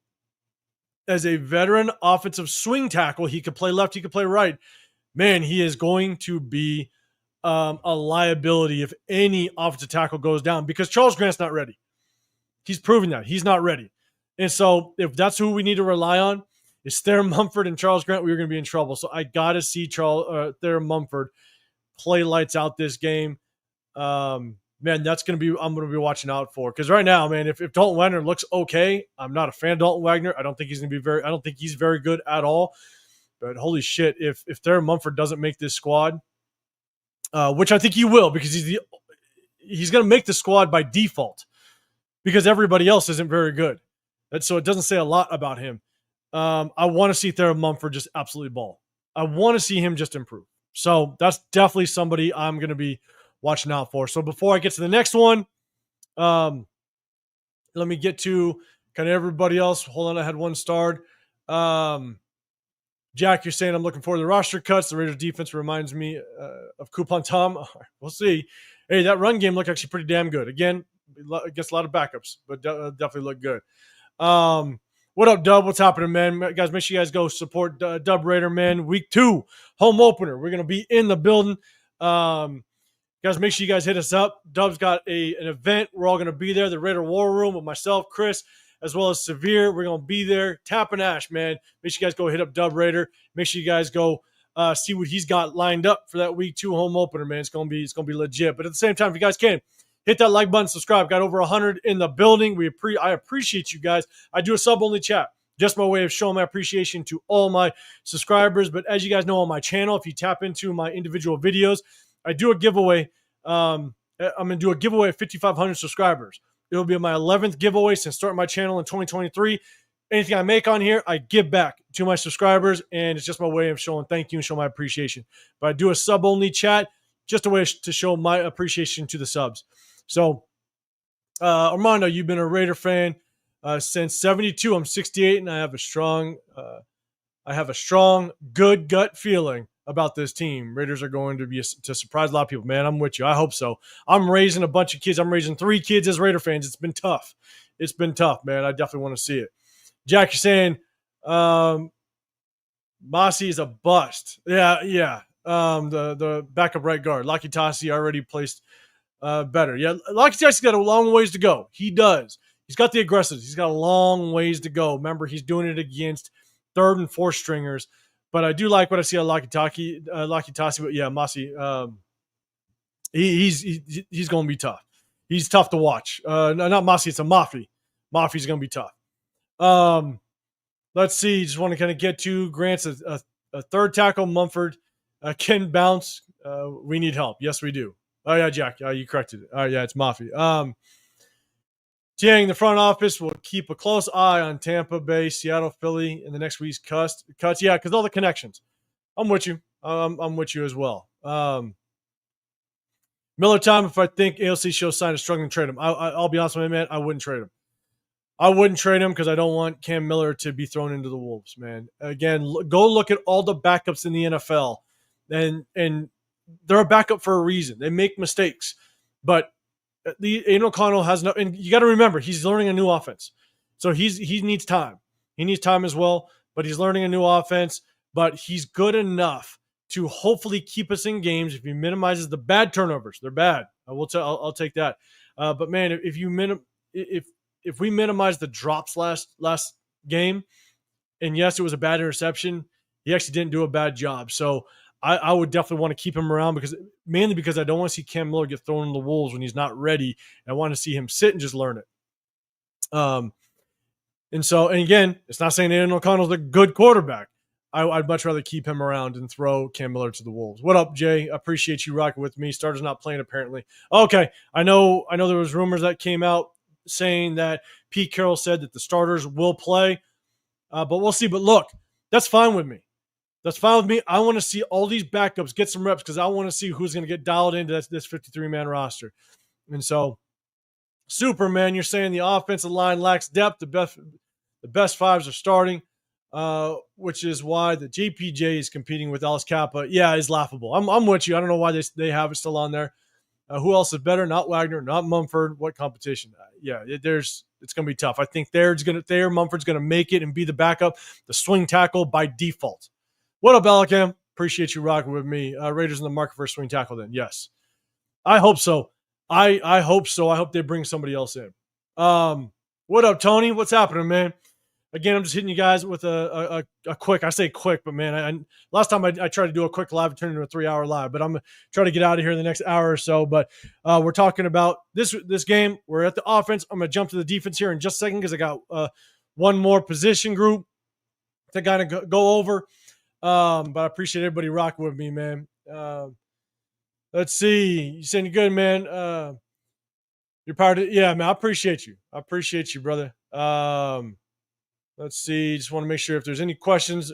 Already, man, you're saying we need to be more physical. They're playing way too finesse. I want to see some physicality. I'm with you. Lot of LKM, a lot of concern in the secondary. I'm gonna get the defensive side. I got one more topic on the offensive side. Then we're gonna jump to the defensive side. All right, I'm gonna start this one because I'll get to the rest of the comments, man. I appreciate everybody rocking with the comments. Last one. Sorry. One more on the offensive side, then I'll get to it, and it's a quick one. I'm looking at the backup center. I'll tell you right now, Will Putnam looked horrible last week, and we do need somebody. Yes, Dylan Parham. Here's the thing: Dylan Parham can play center. He could do a decent job at center, and if Jordan Meredith goes down, Dylan Parham is the backup center. Now we're dealing with backup guards, man. It's going to be a tough road if the center, if Jordan Meredith goes down. So I want a viable backup. I want someone that can actually play a decent center position. Will Putnam looked bad last week. He looked really bad. The one guy that actually looked pretty good, and again, when we picked him up as an undrafted free agent, I posted a video on him. It's Gerard Hufford. Gerard Hufford, he played guard. Very rocky. But the thing is he's actually pretty solid in the run. He did a really good job in the run game. He's aggressive. He does a good job of getting to the second level. Not sure how he's going to do at the center position. Now that we're moving him there, didn't expect him to be in the center position because I was looking at him as a guard. But last week he looked pretty good. I know he's going up against backups, but he's a rookie. Anytime a rookie can flash and a rookie can shine a little bit, I will give credit to him. Gerard Hufford looked pretty good, so I'm going to focus on him this game. I want to see how he does, because if Jordan Meredith goes down, I don't want to shuffle around this offensive line, because if we do, that means a backup guard goes in. Caleb Rogers should be able to go in and play guard, but right now, based on what we're seeing, it's not looking pretty good. So if Gerard Hufford can continue to play well, yes, it's against backups, I get it, but he's a rookie. Anytime a rookie can shine, I'm good with it. I want to see him play this week. I want to see how well he does as soon as he goes in, because can he make this team as a backup center and potentially, again, it's hoping that we don't need to rely on him, right? Hopefully Jordan Meredith is good all season and we're good. But if we do keep him as a backup and something happens to Jordan Meredith, let's say week 11, week 12, where he gets banged up a little bit and he misses a game, that's 11, 12 weeks that Gerard Hufford can get playing time, or not playing time, get reps, get practice time as a backup, and potentially go in there. Again, maybe if Jordan Meredith misses a game or misses one or two series, he's a viable backup, and we don't have to shuffle up this offensive line. So I'm definitely watching for Gerard Hufford this game. So that kind of breaks down what I'm looking for on the offensive side. We're going to switch over to the defensive side. William, man, I see you in the building. What's happening, man? I appreciate you checking in with me. Let's see. I'm just going to kind of scroll down again. If you guys have anything to comment as it relates to the topic I'm talking about, hit that hashtag Raiders. You know what I'm saying? So it just kind of catches my eye, because with over 100 people in the building, you got people in YouTube as well as people on Twitter. I appreciate you guys. Tony, you're saying I think our secondary will improve every week, especially when the D-line gets pressure. All right, man, we're going to talk about the defense in just a second. Jack, if Meredith goes down, if Meredith goes down, the number 58 goes back to center. He does, but man, that means that we're shuffling up the offensive line, and that means Caleb Rogers goes in. And that's going to be a struggle, man. That's going to be a struggle, especially if it's earlier in the season. That's going to struggle. But I appreciate everybody in the chat. Oh, man. What up, man? What up, Dixon? I see you in the building. Now I gotta watch the chat, man. Year one with Pete going to be a bit shaky. Got to give him some time. Man, we were a 4-win team last year. Here's the thing, and this is what's really hard, and I don't mean to derail. I'm going to get to the defense real quick. And, man, we're going to talk about Anthony Richardson, Trey Hendrickson after this, man. Again, I apologize. Sometimes I talk a little too much, but, man, I got a lot to talk about. I want to give Pete some time. I do. But, unfortunately, we are not in a situation where we're a typical new head coach situation where you can give the guy three years to kind of figure it out, right? I don't know what Pete's going to look like in 3 years. Is age going to catch up to him? Because it happens fast. If anybody has had a grandparent, somebody, or even a parent, you kind of see it happens quickly. And the thing is it may not, even though it happens quickly, what happens in that year 3 if we're just seeing signs of it, but not enough to move on or to be like, man, shit's hitting him hard. Do we have the time for him to be able to figure this shit out? Because if we may have 2 years tops. I hope not, but that's the way I'm looking at it. I'm looking at, you figure your shit out this year and we better be Super Bowl next year. I'm serious. We better be Super Bowl next year. That's what I'm hoping for, because you brought him in. Yes, he's got that 4th-year option, but that option is because, of his age. You know what I'm saying? And so I don't even know what he's going to look like in that 3rd season. So my thing is, just in case he does kind of show that age a little bit in that 3rd year, I want Super Bowl next year. That's what I want. So that's the situation they put us in. I'm just saying. So Alec Emerson, Hufford's a good O-lineman. Man, I saw some good things. So I want to see more. Week 2, I want to see more, without question. Armando, no JPJ at center this season. That's not what it's looking like. That's not what it's looking like. You know what I'm saying? And so I know a lot of us didn't agree with it, but that's not what it's looking like. So I definitely don't want to see a shuffle if our center goes down. And so Jack's saying, no way the Raiders keep another center with JPJ on the roster. No, I think you have to. You have to keep at least a backup center, a true backup center. Because yes, JPJ can move down, yes, but I think you keep a true backup center. Alec M. Hufford has had experience at center at Iowa State. Okay, I appreciate that. Did not know that, man. Andrew, what's going on? What's happening, brother? Let's see. Yes, 3 hours of kickoff, man, and I can't be on here at kickoff because I told you guys I know how and I'm trying to show love to chat as much as I can. I can't be on here during the game, man. I rewind too damn much. I look at plays sometimes 3-4 times live, and I'll just piss y'all. I'll just piss y'all off. And so, what up, Ortega? What's happening, man? Appreciate you rocking with us. Okay, let's do this. Let's see. I just want to make sure I kind of get to everybody. I appreciate everybody rocking with us. Should we hit up the Browns to trade Newsome? I don't know yet, man. I don't know, Alec M. I like Newsome. I don't even know if that would happen.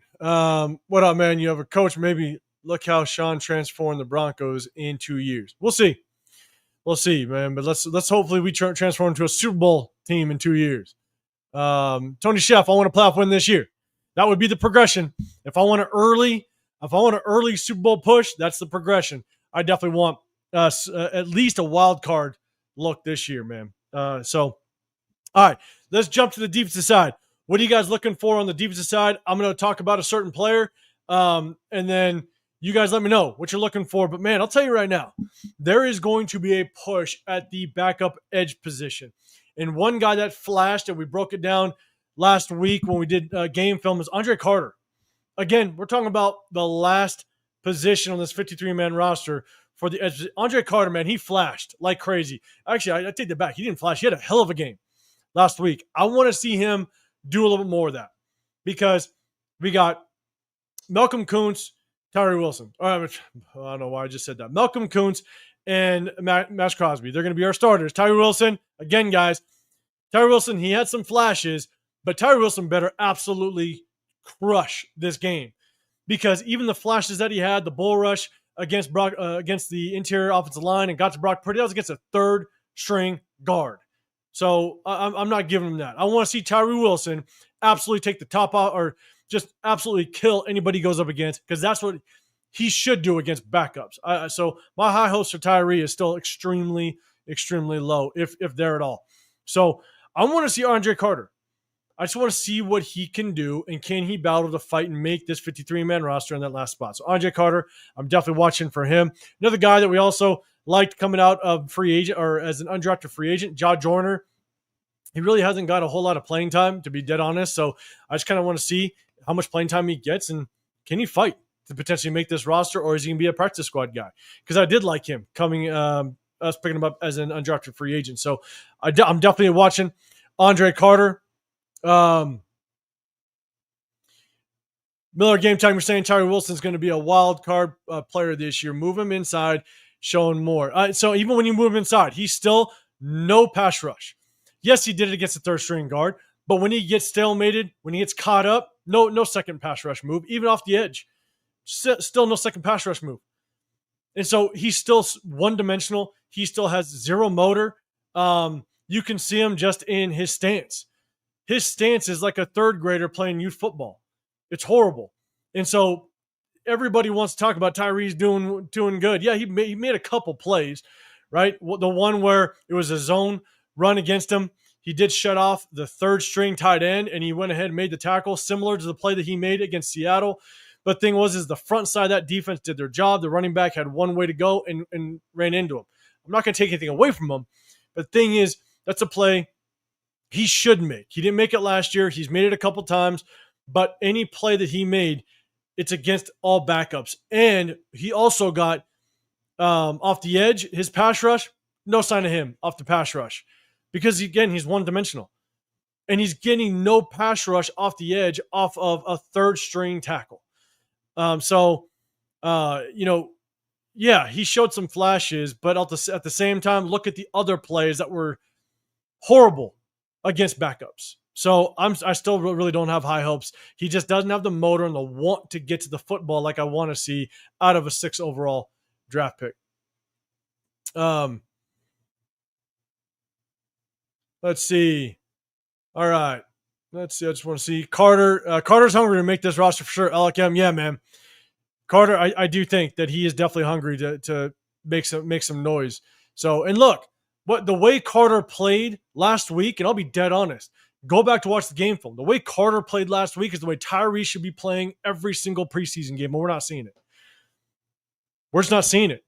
You know, Carter fighting off the edge and going down, getting to the boundary side, the short side of the field, and making a play, bypassing the tackle and the running back. He's basically getting double teamed, right? The running back shed to his side to pick him up. Carter bypassed the tackle, bypassed the runner, and got the sack. That's what I want to see out of Tyree. Not seeing it. Dixon, how do I feel about JT Woods, man? JT Woods, he's just fighting for a spot.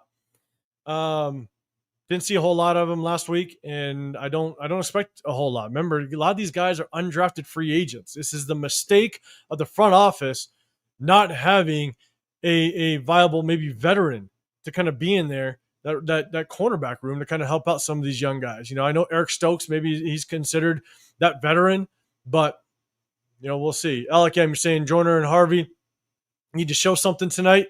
Those are guys you're looking for. All right, man. J-Dog, Tyree ain't doing shit. He got 5% better. I know. I'm with you, man. Look at the game film, man. Yeah, he shows flashes, but then outside those flashes, with all the playing time he's gotten, to flash 2-3 times, but playing, you know, almost 2 quarters, it's not a good look. It's not a good look at all.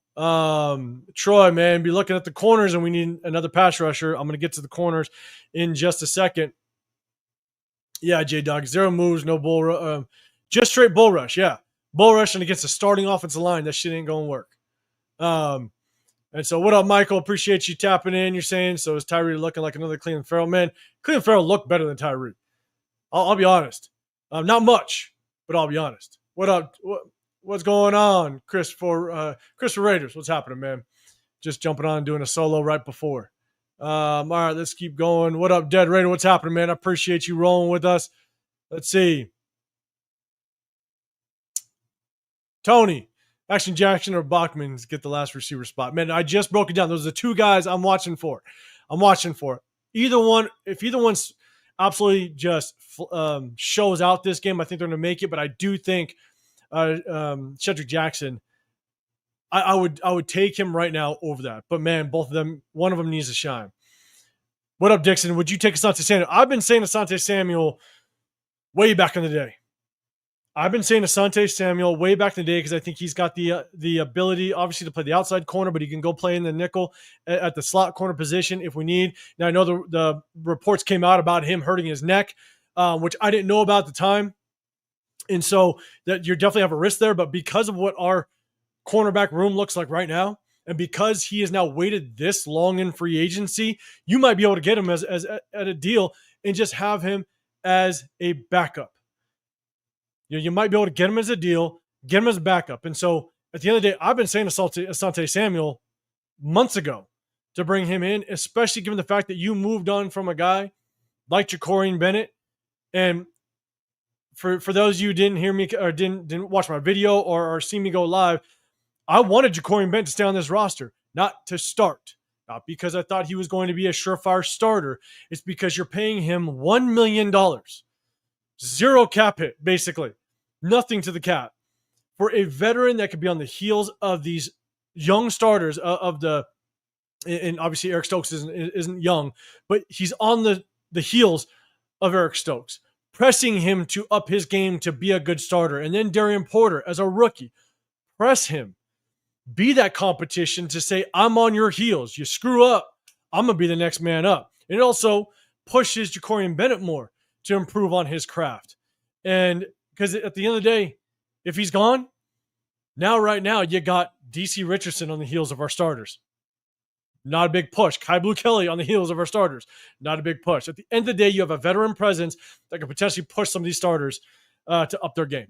So that's why I'd keep Ja'Cory Bennett on. And as of right now, we replaced him with a mediocre player out of Thomas Booker that is now, go look at the Raiders' official depth chart, he is considered other. He's not first, second, or even third string.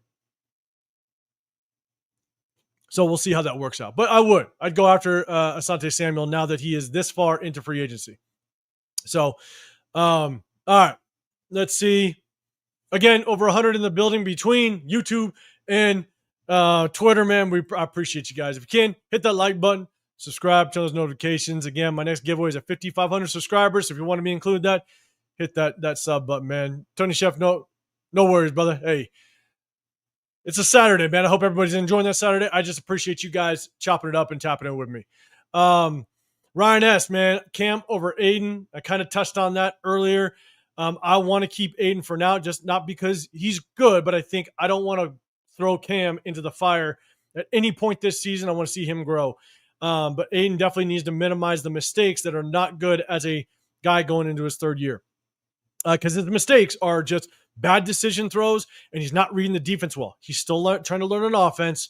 All right, so I'm giving him just a little bit of grace a little bit, but he's still making decisions that I don't like out of a third-year guy. But I definitely will keep him around as the number 2. So, but I'm watching him this game. I want him to see him minimize those type of mistakes. Super Omicron. Asante Samuel was risky because he had that serious neck injury, and he had a bad shoulder and can't play the slot because he can't tackle. So here, look, going back and watching this game film, I think that he can be a serviceable slot corner. I think he can be serviceable. I know he's aggressive. Again, not as a solidified starter, but at right now, we need competition. We need competition in this room because between Darnay Holmes, I don't even know that we're playing Jeremy Chin a little bit more in the slot. We need competition. I'm just saying. And so we'll kind of see how it works out at the end of the day. All right. Kind of as I switch up beers, man, I appreciate everybody rocking with me. Let's see. Let's go next up. And John, I appreciate the hashtag Raiders, man. They definitely show, catch my eye. Do you think Mufford makes the team? Oh, man, another one, John. I talked about it a little bit earlier, but I think he makes the team by default. I think he makes it by default, not because he's good, it's because his front office didn't do a good job of prioritizing the backup offensive tackle position, and I think he makes it by default. But I'm definitely watching him because I want to see just how much better he does. So, what up, Jeff, man? I appreciate you. Man. Jack, interesting fact. D-Cam played 13 snaps, no thrown balls. D-Cam played 13 snaps, no throwing balls versus him. You're saying, I think he did get the ball thrown at him. You're saying no balls thrown to him? I think he did get a ball thrown at him that first week. I think. Could be wrong. Alakam, Samuel's been fragile, though. He's got his injury history. I'm not going to deny it. But at the same time, man, we need help. We need competition. Darnay Holmes, not sure how much he's going to work out, but we might be strong-armed into working Jeremy Chin at the slot position. And I don't think Jeremy Chin's a very good slot safety, I guess you would say. And so, as well as Thomas Harper. I'll be watching Thomas Harper as well. J. Doug, you're saying, I hope they trade Tyree or Coons with the late pick ahead. Okay, we're going to get into that in just a second. All right, get into it just a second.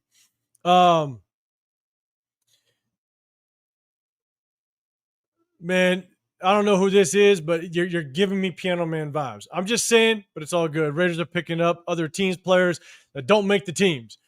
We're going to be looking at the cut list without question. We will be. I think we will be shopping when cuts go down. All right, so let's do this. Next one. Talked about Andre Carter. Let's talk about linebackers, guys. Who do you think is going to be? Who do you think is going to make this linebacker room? We'll tell you right now. The three guys. It's between Amari Gainer, Matt Jones, Jalen Smith. Those are the guys I think are on the chopping block. We talked about Amari Gainer a little bit earlier. Jalen Smith, he's just older, right? And I think he didn't show too much at all. I think he had one good play that first preseason game. But Jalen Smith, he's 30 years old. He is injury prone because of the injury history. I think because of Cody Lindenberg, and look, Cody Lindenberg, he hasn't played great. But here's the thing. You pick him up as a 7th round pick overall. You're hoping that he can play special teams and you continue to coach him to potentially one day find himself as a good special teams player. And at the same time, maybe he can be an impactful player as a rotational piece at the linebacker position. And so I wanted the Raiders to pick him up at the later rounds. And they did. And it was mainly because I think he's got an upside, but I think he'd be a serviceable special teams player. That's why I wanted him to pick him up. I wanted us to get a linebacker much earlier, but that's neither here nor there. I think I'm going to be watching Amari Gainer, Matt Jones, Jalen Smith. I think those are 3 guys that are kind of on the chopping block. Matt Jones, he hasn't played very well. He does a really good job in zone coverage and his zone drops, especially with crossing receivers, deep crossers. He does a good job of playing that. But outside of that, he's missed a couple tackles, which isn't good. So I think he's definitely on the chopping block. He was an undrafted free agent when we brought him in. But then you got Amari Gainer. I want to see Amari Gainer just play out this game. If he can ball, then I think he plays it. And it's not just ball as a starter, right? If he balls in special teams, if he can go downfield and make a couple impactful plays on kickoff, that could solidify himself a role. That's what I'm watching out for. And so it's not always about what you do on the field itself. It's on the offense or defense. It's about what you can produce in the special teams. Like Dylan Labe, he might make the roster just because of what he can do on special teams. Same thing goes for Amari Gainer. I think Amari Gainer, if he can make an impact playing defense, which would be great, but also if he can make an impact on special teams, that might solidify the role. So those 3 guys I'm looking for on the linebacker side. Let's see. Just want to kind of go through if anybody is, let's see. Booker's probably rated higher. It's a chess game. Let's see. All right. Just make sure if anybody's missed some comments. So, yeah, those 3 guys I'm looking for without question. Michael, you're saying, is Tommy making the roster? I think so. I think Tommy Eichenberg makes this roster. He actually had a good game last week. He missed that tackle on the goal line. Not good. Not a good showing. At the same time, he undercut a couple runs. When I mean by that with linebackers, you got to make sure that you can kind of fish through the traffic to get to that ball carrier. Right? It's not good, but when it comes to linebackers, and again, I played linebacker all the way up through my high school days, but after that, I had to switch over and play a little bit of safety. But the thing is that as a linebacker, you have to have the same vision as a running back, right? You got to be able to navigate through all the chaos to get to the running back and basically shut down any open running lanes that you think the running back is going to attack and what the running back is going to take. And the thing is that a lot of times he undercut a lot of blockers. And when you do that, you basically take yourself out of the play. So he's got to take some better angles. But he also made some very good plays that I think is going to help him make this team. He made about 4 really good plays last week that I think is going to help him make this team. And so I do think that he makes this roster. Now, if he looks like absolute crap this game, that might be a different story. But it's going to take him to have 2 or 3 decent plays when he gets some playing time this game to solidify himself a spot. So I do think he makes this team. Tony Chef, damn, I hope I make the 53-man roster. I don't have a backup plan.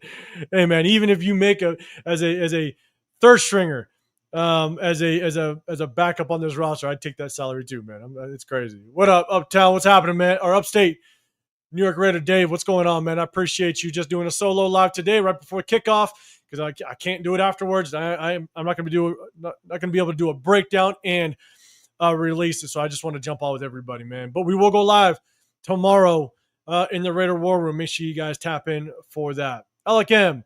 Mel to the practice squad, man. If he goes to the practice squad, I'm going to be pissed. I'll be honest.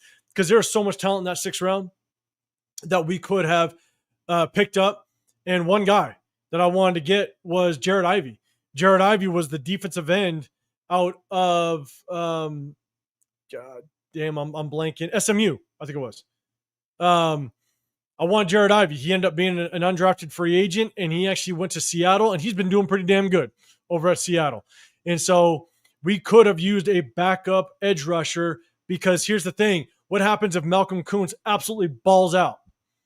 We may not re-up him. We may not bring him back. So we need a backup plan for Malcolm Koonce, but at the same time, we also need a backup plan just as the edge rushing position in this room. And he could have been that potential future piece, but at the same time could have been a good rotational piece. And he's doing pretty good over at Seattle right now. So that's a guy we could have gotten the 6th, but if Mallet goes to the practice squad, I'm going to be pissed because it's a wasted pick. Let's see, J-Dog Mallet's to the QB at this point. We'll see. John Fallon, you're saying Mumford can't play tackle, and if we move him to guard, I would rather get Dalton Reisner. Dalton Reisner is a name to look at as a potential backup role, and if you move Mumford down to guard, yeah, you could play. They try to do, and this is why. It's like I think this offensive line is trying to play in musical chairs, because if you remember at the very end of training camp, non-mandatory training camp, they moved Mumford down to guard just to kind of check him out, and then when everybody returned for actual training camp, they got him back at tackle. They're playing musical chairs. It's weird. So we'll see. All right, next up. Let's go. All right, next up is that secondary. I know a couple people have talked about the secondary. Let's talk about what you're looking at in the secondary. Mainly the corners, maybe even the safeties. Corners. Let's go corners first. I'm looking at Darian Porter. Darian Porter has shown that he does not like to tackle. That was one of my concerns in watching his game film in college, is whether or not he was going to have an impact at coming up and playing the run. And last week there was a couple. There was a couple that he just did not do a good job of coming up and setting the edge. The receiver motioned down to his side, and so there was no receiver to his side. And that receiver ended up cracking down on Charles Snowden and trying to so the offense can get the edge.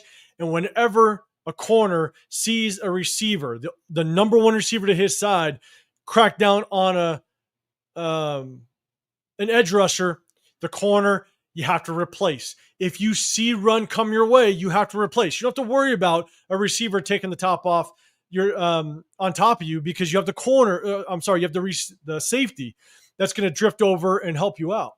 And so the pitch came his way. And anytime the receiver cracks, it's up to the corner to replace. And he basically got in his back pedal. The pulling, I think it was a receiver or tight end that actually pulled out, got to him 5-6 yards deep, and he was basically non-existent in the run game. And then there's a second play where he was able to come up and maybe make a play and tackle the receiver coming up, and he basically just laid down in front of him. Still with like 1.5 yard gap between him and the running back. And so those are things I want to see. Can Darian Porter come up and actually support the run if he gets substantial playing time? And then I'm looking at all the cornerback positions. We have nothing but competition from starting corners. Darian Porter, is he going to start? We don't know. But he's a 3rd round draft pick. He better start. But then outside that, Kaibu Kelly. You got DC Richardson. How's he going to do? We just don't know. I'm gonna look at the rest of his corners just to um, trigger my memory. Um, you got Kaibu Kelly, you got Greedy Vance, JT Woods, John Humphrey, Sam Webb. He's not going to make the team. I mean, he shouldn't. If Sam Webb makes the team, he's going to be the new uh what was his name? Face On. If you remember Face On, that kid, I don't know how the guy kept making the team. But if Sam Webb makes the team, man, he's got some dirt on this front office some way, somehow. It's crazy. But outside of all these corners, it's nothing but competition.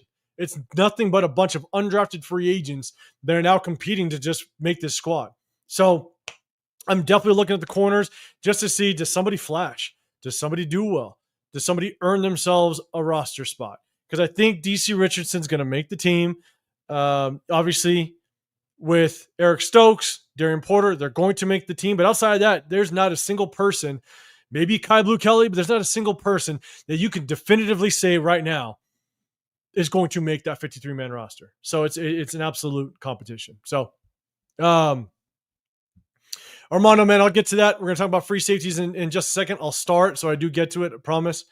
Let's see. Tony Chef, you're saying, looks like Porter's going to make plays on special teams, but got to earn that cornerback job. Yeah, he's going to make plays on special teams. He did a good job, right, on that punt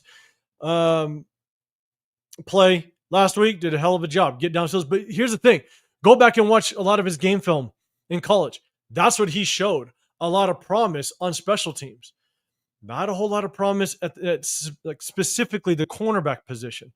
And so that's why I think does his inexperience really hinder him? And is he going to be more of a developmental piece that may not even play this year? Does DC Richardson show just enough? And again, it's not saying that he's good, just enough to potentially leapfrog Darian Porter. Sorry, leapfrog Darian Porter. So we'll see. Yeah, Armando, I'll get back to that question. Sam Webb's still on the team. Yes, he is. He's still there, man. It's crazy. It's crazy work. Let's see. What up, LA Ray? What's going on, man? Oh, man, I apologize. I think I saw you a little bit earlier. I didn't say what's up, man. I apologize. DC Richardson getting a pick tonight. Hey, man. Bold take. Bold take, right, man? Hey, he might battle. Look, we got to see him battle because I'll tell you right now, if anybody goes down, it's got to be DC Richardson. That's probably going to be the next man up. So, Alec M, you're saying the backups don't inspire too much confidence don't inspire too much confidence for the corners now. No doubt. Yeah, man.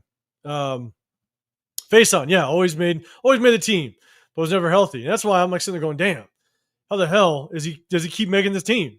It's like either he's on scholarship or he's got some dirt on this front office that they can't get away from. And man, Sam Webb, if he makes his team, I might be thinking the same goddamn thing. All right, Jack. When the defense loses 8 players, plus Kuntz not playing last year, Spytech is not spending on the defense. Bottom 5, I absolutely hate it. Yeah, they went bargain shopping everywhere, man. All right, let's talk about the safeties. And Armando, we're going to jump on that. Guys, let me know if you got anything on the safety room, what you're looking for today. And then we're going to talk about the last topics, which is going to be Anthony Richardson, Trey Hendrickson. So if you guys can, hit that like button between YouTube and Twitter. Got over 100 in the building. I definitely appreciate you guys. What do I think about free safety Paul Amal? The kid can play. I was high on Paul Amal from last season. When we brought him on, it was the first free agent acquisition, it was the first signing that we had in the offseason. It was the first of our players from last year that we brought back. That was the first one that they went after gotten. I like Isaiah Paul Amal. I think he could be a perfectly fine safety. I know there's a lot of people out there that kind of question whether or not he can be a good safety, but I think he's going to do well for us. So I was excited when we brought him back. We got him back on a basically a 1-year prove it deal, and we'll see.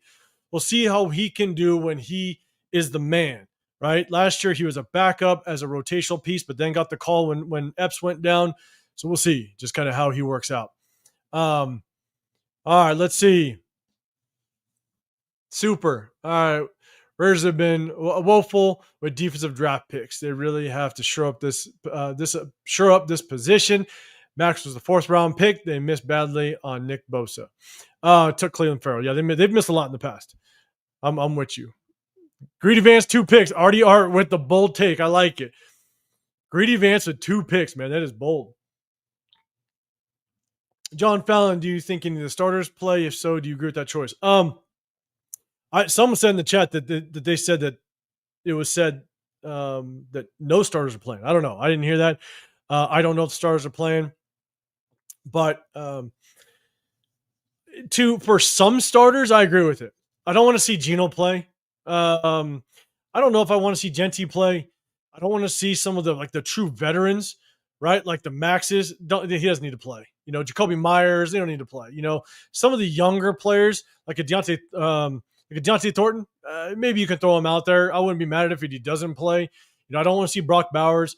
So, some of the starters, maybe we see some of the offensive line still play so they can continue to kind of get that chemistry down. So I wouldn't mind if some of the starting offensive linemen play, but I don't want to see some of those like truly key starters like a Geno Smith, stuff like that. I don't want to see them playing.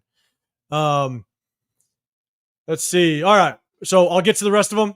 Just give me a second. So safeties, two guys that I'm watching for: Trey Taylor, Hudson Clark. I think these two guys are basically on the bubble. I think they're on the chopping block. Trey Taylor, he was our 7th round draft pick from last season, got hurt. I think he's fighting for a spot.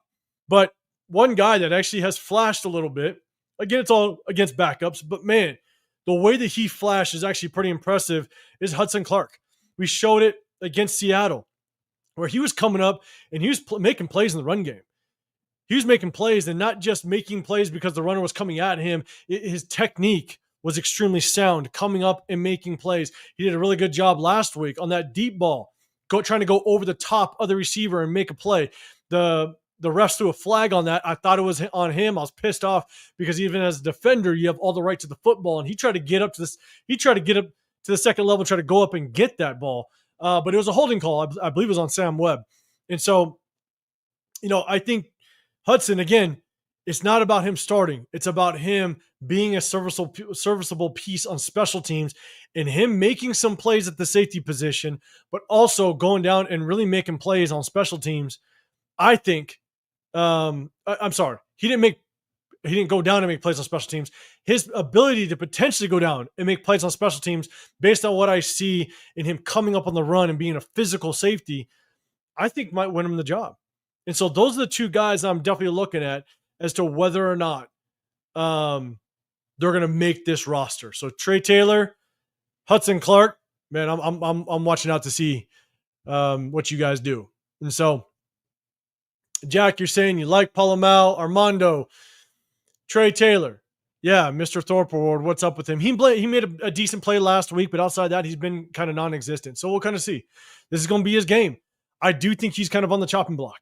So we'll see what he has to do. Oh man, another bold take. Super Omnicon. DC Richardson needs 3 picks tonight. Man, that's bold. We'll see. I think you're just being bold, but man, if I could say it, just kind of truthfully and keeping it real, I think what's tough is I just think he needs to have a good game, man. If he can have a couple batted passes, stuff like that, I think he's going to make this team either way because he's that typical type of corner that Pete Carroll likes. And so if he just makes a couple decent plays, a couple batted passes, maybe makes a play on the run, he's solidified his spot without question. Alec, Palomau seems shaky in the pass coverage now. I mean, shit, he got that pick week 1. I don't know if he looks shaky, to be honest. Me watching the game film, I don't think he's had very many opportunities to really showcase what he can do because when you watch when he's in, they don't pass the ball a lot. A lot of it is kind of on the run game. And so, we'll see if he plays and we'll see if he has an opportunity to kind of showcase what he could do. But at the end of the day, you got to remember some of these starters that know they're making the team, sometimes they just don't go 110%. They kind of stay out of contact sometimes because, and they don't go, 110% because you don't want to risk injury. And I know even if you go, if you've ever played this sport before, and a lot of people say it, the time you go half-ass is the time you get hurt. I understand that. But at the same time, you got to balance that option. Do I go 110% and risk injury, knowing that this means nothing because I'm going to be a starter because I got that position, I'm making the team, or you go 110% risk injury. It's tough. So All right, let's see. I'm just looking through. Tony Chef should be a lot of black in the crowd. I heard there's a bunch of Raider fans in Arizona. I have too. I heard that, man. I'm telling you, that's the one thing we should be grateful that some of our away games have a better showing than our home games. Because I went to that preseason game last week. I was in Allegiant Stadium and it was like 80% red, which is embarrassing. All right, let's see. Armando, what about Jeremy Chin and Harper? We'll see if Jeremy Chin gets some playing time. I think Jeremy Chin, I didn't get the opportunity to kind of do a Jeremy Chin film breakdown. I did the film breakdown, and I have some question marks on Jeremy Chin, in his ability to truly defend the pass, but at the same time, just on how physical he actually is. I didn't get a chance to do the breakdown because we started acquiring some free agents, so I broke those down, and now we're getting the game film. If you watch him, in some cases, if you just go back and watch his highlights, he looks very physical. But then if you watch entire games, there's some question marks just on how physical he really is and how well he plays the run. So just coin this. Just remember, if we start to see some issues with him in the run support side, I'm just saying, watch out for it. So, all right. So I talked about the safeties. Those are two safeties that I'm watching out for. Is Trey Taylor, Hudson Clark. Just kind of how good they are. Or just who's going to make this team. That's what I'm definitely watching out for. And I'll be honest, I'm just because I played linebacker for the majority of my life, and I love players that kind of go downhill and kind of make plays and are very physical. Hudson Clark, even though he doesn't look very big, man, he ain't afraid to get dirty and kind of get his helmet in the mix. So I definitely like it. All right, so let's talk about that. That's recapping. The game. Now let's talk about the two that we're going. That I promise you I touched on before I get out of here. But if you can, again, still over 100 in the building between YouTube and Twitter. I appreciate you guys. I do a sub-only chat. It's just my way of showing thank you to my subscribers. If you can, hit that like button, subscribe, turn those notifications because I'm going to go live again in the Raider War Room with my guys. Hit them up as well. You got Chris with Protection Podcast, Severe Raider. Those are my guys in the Raider War Room. We're going to go live tomorrow after the game, but also every Sunday. But we also go live during the week and break down game film. So, but also, if you want to be included in my next giveaway of 5,500 subscribers, hit that sub button. I do it. It's just my way of giving back to whatever I make on this YouTube journey that I've been on since 2023. So let's talk about Anthony Richardson. All right, this one might be quick because I think the majority of the fan base is on point. Let me know, guys. Do you want to bring on Anthony Richardson? I know a lot of people do not like the way Aiden O'Connell has played over the last couple of weeks. So would you take on Anthony Richardson? And I'm going to kind of give you my take on it. Tony Chef, you're the first one in. You're like a no on Richardson. I think you might have said that earlier too, but you're a big no on Richardson. Chat, let me know what your opinion is. Miller Time. Oh, Jeff, you're a no way as well. Miller Time, you're a no. I thought this one was going to be a little easy. But here's the thing. I'm a Florida Gator fan. I watched Anthony Richardson. And here's the thing. I thought Anthony Richardson, one, he needed to stay in college. He only played like 8 games in college and started 8 games in college. He needed more time. And so he had to stay one more year, not because I wanted him to stay at Florida, but I thought in general he needed to play one more year. Number 2, he needed to learn how to read defenses. He was horrible at reading defenses at Florida. And the reason why he had so many highlights running the ball is because he couldn't read a defense and he bailed. He had to take off numerous times. And look, he was great at taking off, but he also, it wasn't the best because a lot of defenses knew he was going to take off because he couldn't read defenses. So against the better teams, they were able to corral him a little bit. And number 3, he had to work on his accuracy. And the thing is about accuracy, and if you guys, I kind of go over some of these, the video that I dropped, but the thing about accuracy is you can't teach accuracy. And my guy, LA Raider, if you're still in here, man, from my hometown, he played quarterback. And agree or disagree with me, you played quarterback. I played quarterback for 2 games as an emergency quarterback. I played defense, but I was the emergency quarterback. So, but here's the thing. You can't teach accuracy because there's too many situations where your accuracy has to change, right? There's a time where you have to put it on the money, where your accuracy has to be on point. But there's also times where you have to lead the receiver to open space. All right. There's sometimes where you have to move the receiver to where they need to be. And so you can't teach accuracy. But what you can do is you can coach up fundamentals. You can coach up mechanics. You can coach up footwork. You can coach up ways to read the defense to get yourself in better position to make that right throw. A lot of times where your accuracy falls off is when you can't get your body in the right position to make the throw. So when you throw out of position, your accuracy goes down. So that's the problem with Anthony Richardson, is because he can't read the defense well. He finds himself in the inaccurate or in the wrong position as it relates to his body to make the accurate throw, and you're late to a throw. So, and if you can't go through your progressions well enough or fast enough, you're always going to be late to the throw. And in the NFL, if you're late, that's a sign of interceptions. That's a sign of you're probably not going to be finding yourself on the field much longer. So his accuracy is horrible. And so in addition to that, and I'm seeing a lot of no's, I'm seeing some yeses, I'm seeing a lot of no's.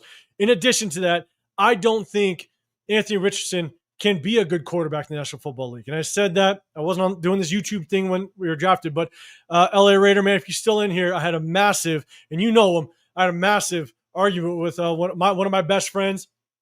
And still to this day, best friend. I actually just saw him a couple weekends ago. And again, LA Raider, you know him, and he was our quarterback. He was my quarterback in high school. The guy that goes last name of Jasper. He was high on him, wanted him, and I'm like, no. I did not want the Raiders to go after him at all. We had Carr at the time, so he wasn't really we weren't in the sweepstakes for Anthony Richardson, but I thought it was stupid for any team to pick him up that high. I actually placed a bet in Vegas that no team was going to pick him at 4 or prior to 4. Sorry, and obviously I lost that bet. But we had a massive argument, and I said no. I don't think he's going to be a good quarterback in the National Football League. So I say that to basically say, if we were to pick him up, I would only, if the Raiders picked him up, even though he could help in like goal line situations where he's an additional runner and you got to keep the defense on their toes and all that stuff. One, I would not trade any draft capital. Forget that. Even if the Colts cut him, and I don't think they are, but even if there's that shocker surprise that they do cut him, if we bring him on, whatever.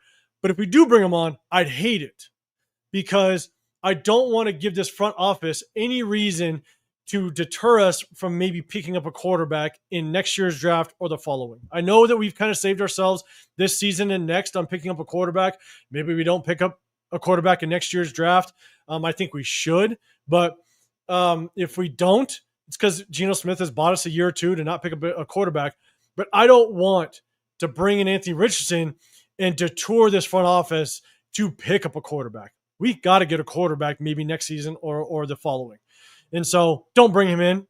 Don't give this coaching staff any reason to not prioritize a quarterback in the next year or two. So that's my take. Dixon, you're saying depending on what type of compensation. Again, I don't want any compensation. I don't want to give up any draft capital whatsoever for Anthony Richardson. Not at all. I don't think he's worth it. Alec, you're saying nope. Edgar, you're saying nope. Dre, you're saying nope. Dre, you're saying yes.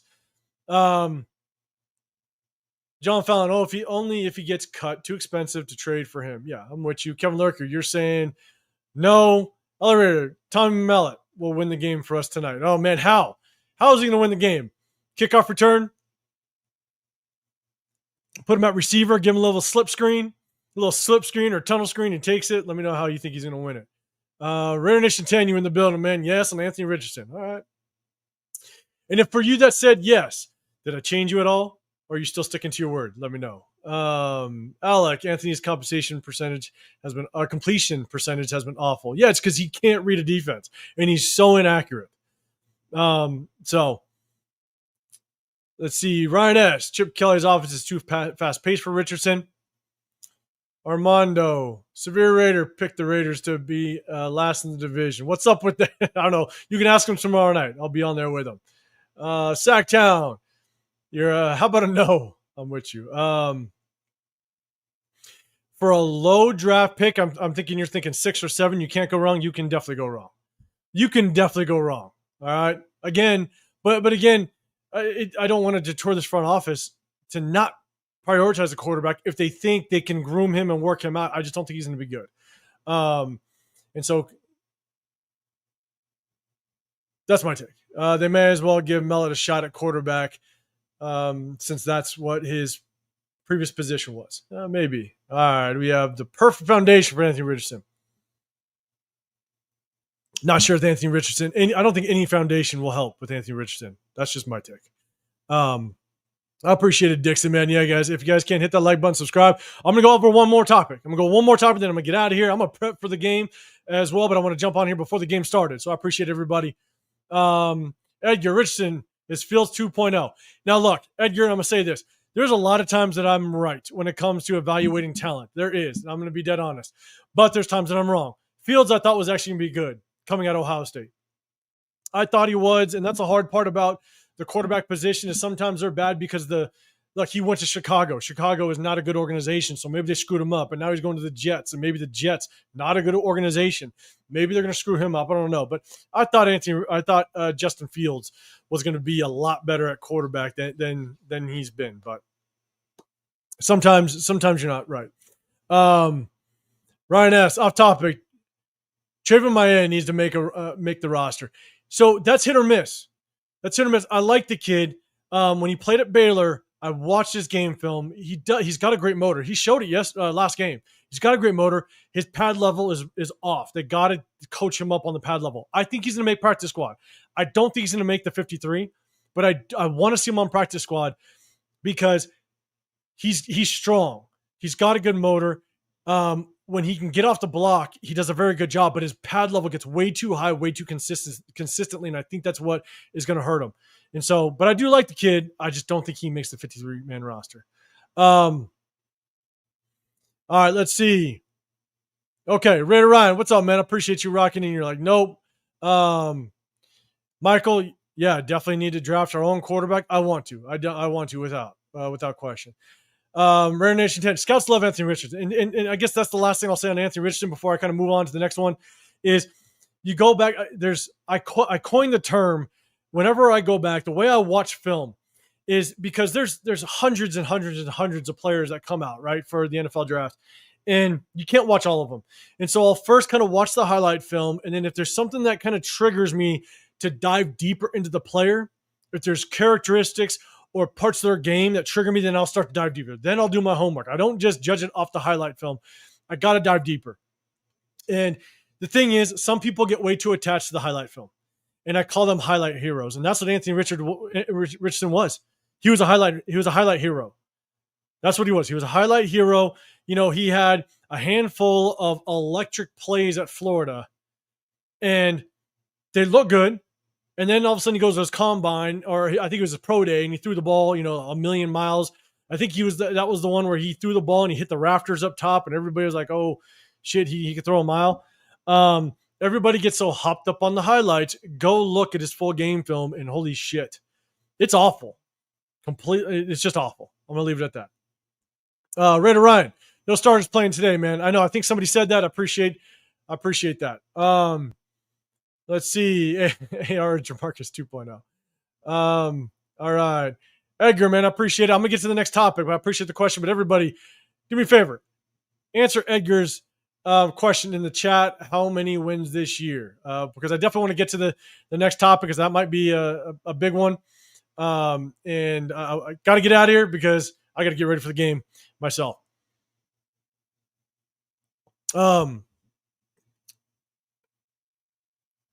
I saw him miss some short throws, easy throws to running backs today. All right, let's do this. Michael, I honestly want to Fields. Yeah, man, I thought he was going to be good, but again, I don't know if he's not good because of the NFL because he can't make it, or is he not good because he went to Chicago? And he went to Oh, he hasn't played for the Jets yet, but he was with Chicago. So I don't know if Chicago just ruining him because that's what Chicago does. All right, let's do this. Next up, and last one, Trey Hendrickson. Guys, let me know. Do you want to bring in Trey Hendrickson? Let me know in the comment section down below, and I'll kind of bring up my notes because I did put a video out on that one. And so here's the thing with Trey Hendrickson. I'll start out like this. If we bring in Trey Hendrickson, no doubt would that be a scary tandem for any offense that we see. Between Max and him, rushing the quarterback, man, it'd be a terror. Now, Trey Hendrickson, he struggles a little bit in the run game, all right? But let's do this. I will take what he lacks in the run game for what he shows in the pass game. All right, I'll take that. I'll take that trade-off. So that would be a crazy tandem. But here's the thing is there's a couple ways you have to look at this if you want to entertain it. Is number one, and again, if you guys are answering the question, I'll definitely bring it up in just a second. Number one, if we were to trade and give up draft capital, like since he wants a first, they're not getting a first, right? That's the starting part of a negotiation tactic, right? And Trey Hendrickson's already laid the cards out on the table. He will sit out if he doesn't get what he wants. And so since he really doesn't really have leverage, right? They're going to lose some of the they've lost their leverage. They've already shown they're prioritizing the offense. They poured a shit ton of money into the receivers over there, and they let Jermaine Pratt walk. Jermaine Pratt was their leading tackler last year, and they let him walk. Trey Hendrickson was their best defensive player, and they're playing negotiation tactics with him, right? And so they're showing that they're not prioritizing the defense. They're prioritizing the offense. And so Trey Hendrickson's like, all right, screw you. I'm going to hold out. You're going to give me what I want. I want guaranteed money. So it's all about the guaranteed money. And so since he's not going to get a first, I think at best they'll get a second and not get a defensive player. I think they can get a third, and you got to add a defensive player. So I'm not going to give them any of that. I don't want to give up a second. I don't want to give up a third. I don't want to do it because I really want to build through the draft, and I don't want to have two high-paid edge rushers on this team. But I'll talk about the salary cap in a second. So the best I would offer, and if the Cincy will take it, fine, cool. Well, let's rock. If they don't, then go find another suitor. I'll give them a fourth rounder, and I would give them Malcolm Koonce. That would be my trade offer. And here's the reason why. We have 2 compensation picks next season. We get a 4th-round compensation pick and a 5th-round compensation pick for Nate Hobbs and Travion Merrick. And so if you give away a 4th, you still have a late-round 4th. All the comp picks at the tail end of the round. So you still have a 4th-round pick if you give up your existing 4th. So I'd give up a 4th, and the reason why I'd give up Malcolm Koonce, I still think Malcolm Koonce is going to be good. I still have high hopes for Malcolm Koonce. I think he's just trying to be careful, with that injury. And so I think Malcolm Koonce would be as much as I think he's going to be good for us. The problem is that let's say Malcolm Koonce struggles, and he very well could, because it takes a player coming off of an ACL injury, it takes them a while to kind of get going. So we may not see a good Malcolm Koonce till like week 8, week 9. And he may struggle all season. Even though I got high hopes, he may struggle. But let's say he does well. Let's say he comes off of a 9-sack season, 10-sack season, and he balls. Guess what? We're not going to have him next year anyways. So we're not going to re-sign him. He's going to test the market. He's going to want to get his bag. And so you won't have him for the following year anyways. So it's either way, Malcolm Koonce is a rental, because if Malcolm Koonce does bad, then you're not going to re-sign him. He's going to walk off into free agency, and you're not going to give him a contract. And so either scenario, Malcolm Koonce is a rental at this point. And so I would be okay with moving on from a player that has some question marks, that is a rental, but then what you're getting with Trey Hendrickson. You know what you're getting with him. And so if you give him Malcolm Koonce, I'd be okay with it.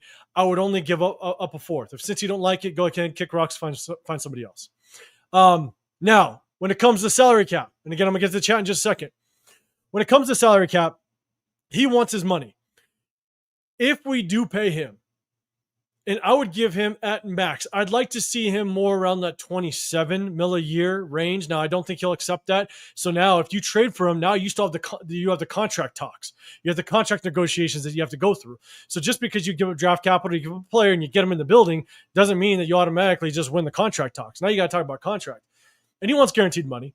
And so I'd probably sign him to a 2-year with the 3rd-year option. So you have the out on that 3rd year because he's up there in age. He's 30 years old. So if you get him at the peak of his game and you get him for this year and next at potentially the peak of his game and you have the option to get out in the 3rd year, I'm good with that. And I'd probably give him an upwards of like 27 mil a year because look at Max Crosby's contract. I think Max is making around 30 mil this year and then it tapers down to like 25 the following. It'd be a little disrespectful to kind of give a guy entering the building a little bit more or more than Max every year. And also, I had to give credit to Spytek as well as Pete Carroll. You got to give him credit because as the day that we signed Max Crosby, you can go back and look at it. The day that we signed Max Crosby, I posted a video that day giving all the credit to Spytek and Pete Carroll saying that was a master move, basically. They outsmarted the rest of the market that's going to be for edge rushers because they got Max Crosby in an absolute deal. They got him in before the big splashes of TJ Watt and all these guys getting their deals. I think Danielle Hunter got his deal as well. And now you got all the talks of Trey Hendrickson. You got all the talks of Micah Parsons. They got Max Crosby in for an absolute deal. So shout out to John Spytek for doing that.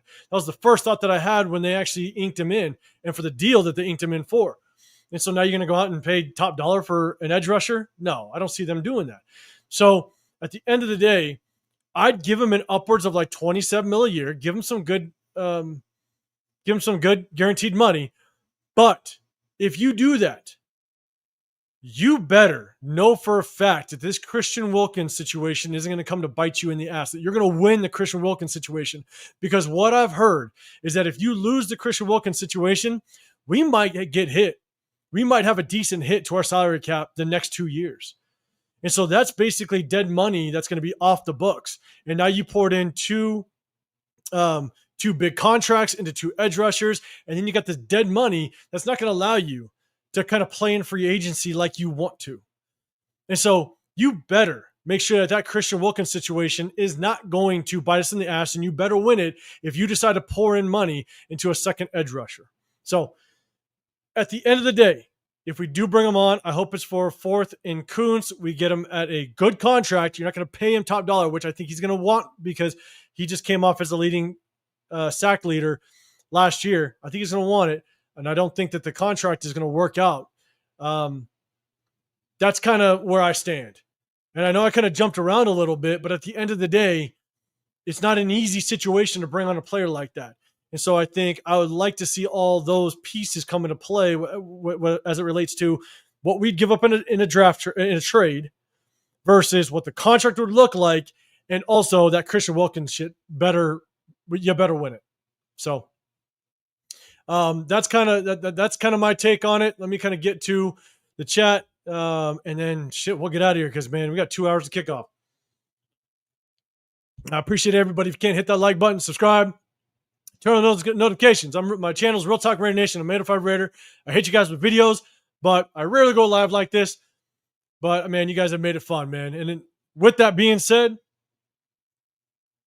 since I gave you my piece, and I'm going to get to the chat, I'm going to share one last beer with all y'all, man. I appreciate y'all. Let's make this happen. All right, let's get to the chat. Let's see what you guys got to say, because I know this one's been a mixed bag. All right, let's see. Henderson trying to force his way out, I think. Yeah, I think he is too. Look, I know he's come out and said that, his family, I believe one of his kids was born in Cincy, so they love Cincy, and rightfully so. You don't want to uproot your entire family, but at the end of the day, he wants his money. John Fallon, yes to Hendrickson for Kuntz in a 3rd round pick, and give him 30 mil or 3 years, 100 mil, 70 mil guaranteed. All right, you're good with it.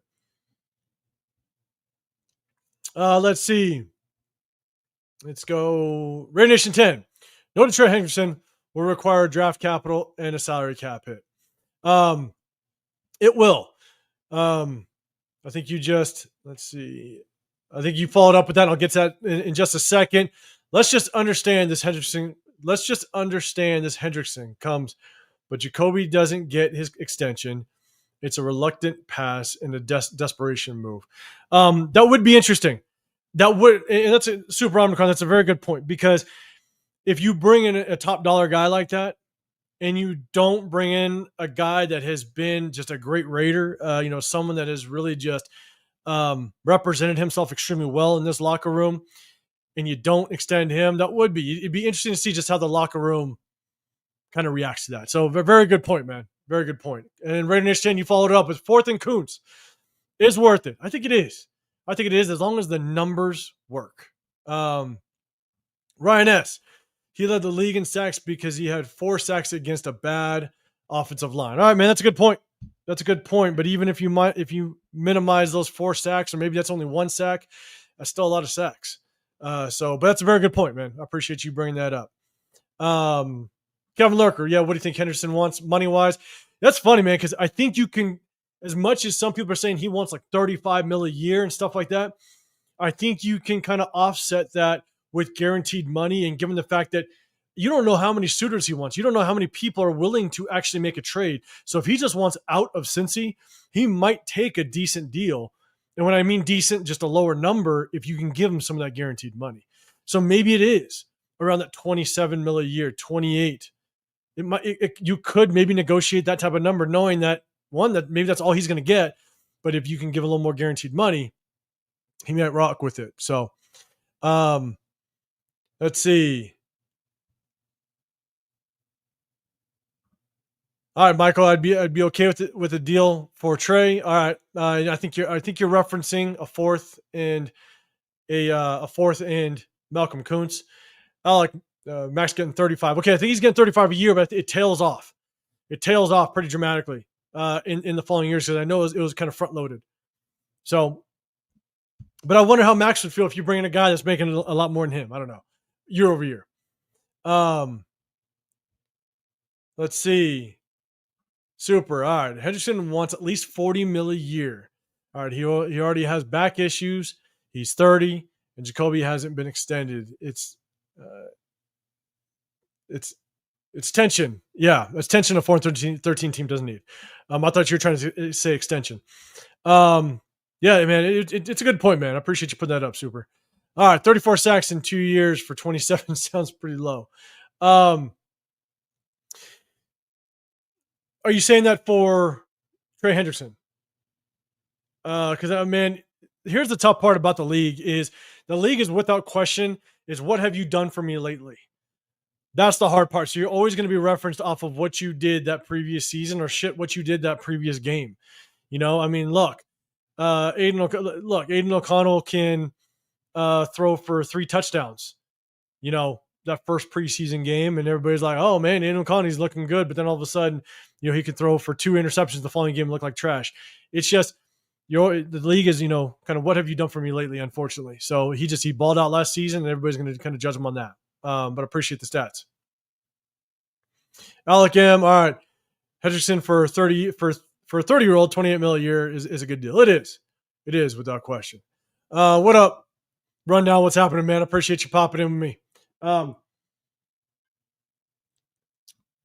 Ray Nation 10. Hendrickson's much more disciplined in his angles. He takes over. He takes much more better in his angles. He takes over TJ Watt, and better at shedding blocks.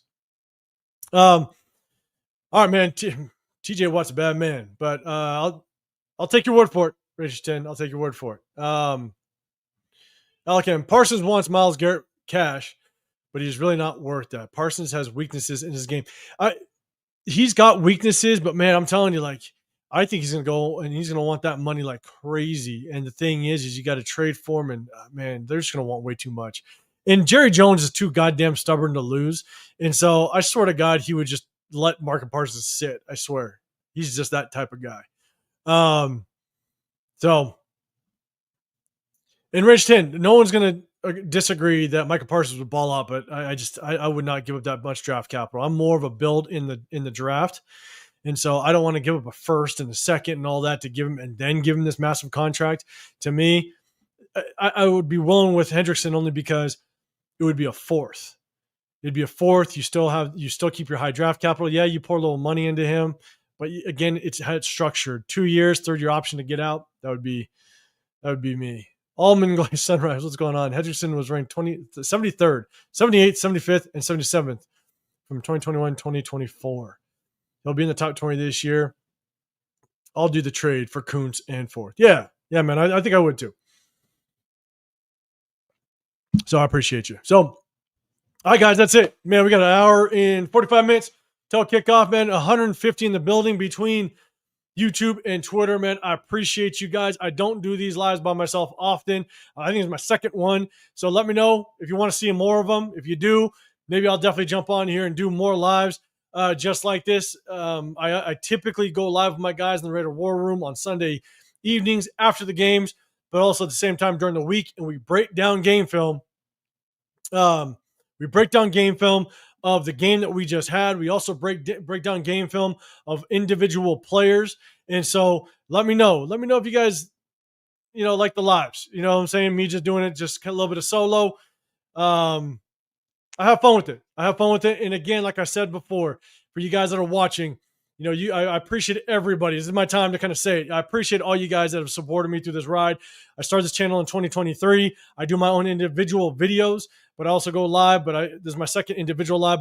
But you guys are the reason why I've been able to not piss off my wife and go out there and coach again. All right, because again, I coached this game for a long time, 23 years, played it for 15, coached it in California, coached it in Texas. It took up a ton of my time, and now I can give my wife, my kids more of my time, but also still stay tapped in with the football stuff, not only for a team that I love, a team that I've had a passion for since 9 years old, but also I get to break down the game film and talk about the game and chop it up with you guys, and the feedback that you guys give me. Not only can I give you just what I've learned through my experience of this game, but at the same time, I learn from you guys because you guys give me a different perspective and open up my eyes to certain things as well. So I can't say thank you enough, man. I appreciate you guys. And some of you guys are saying, hey, Jeff, man, yeah, I saw Sanders. But look, had a good game that first going. Kind of came down to earth a little bit. We'll kind of see how it works out. You know my take on Sanders, but we'll see how it kind of works out. Yeah, Darth Jada, what's going on, man? I appreciate you. We'll take more lives. Okay, maybe I'll do some more. John Fallon, all right, man. I appreciate it. I'll definitely try to put it in that schedule, that weekly schedule. Maybe chop it up with you guys. Edgar, all right, man. Yeah, man, Jeff, you were the first one to tell me. You sent me a message. I appreciate you. Michael, I appreciate that. And look, I like to jump on with some of the other guys as well. My time is rough because, again, even though I do this, my focus is to make sure I got a daytime job, but my focus is to make sure I give my time to my wife and my kids. So it's hard for me to jump on, but I definitely try to jump on with lives with the other guys. I did one with Rundown a couple weeks ago. I owe one to Raider Nation Jason. So if he's listening, I owe one to him. I was supposed to jump on with them last week, but had something come up. So I owe him one. So I'm going to jump on with him soon.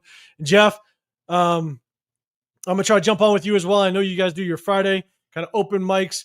But I definitely, if I find some time within just my work, my family, this, as well as my normal lives, I'll definitely try to jump in with you soon as well, man. So, Jeff, are you going live after the game?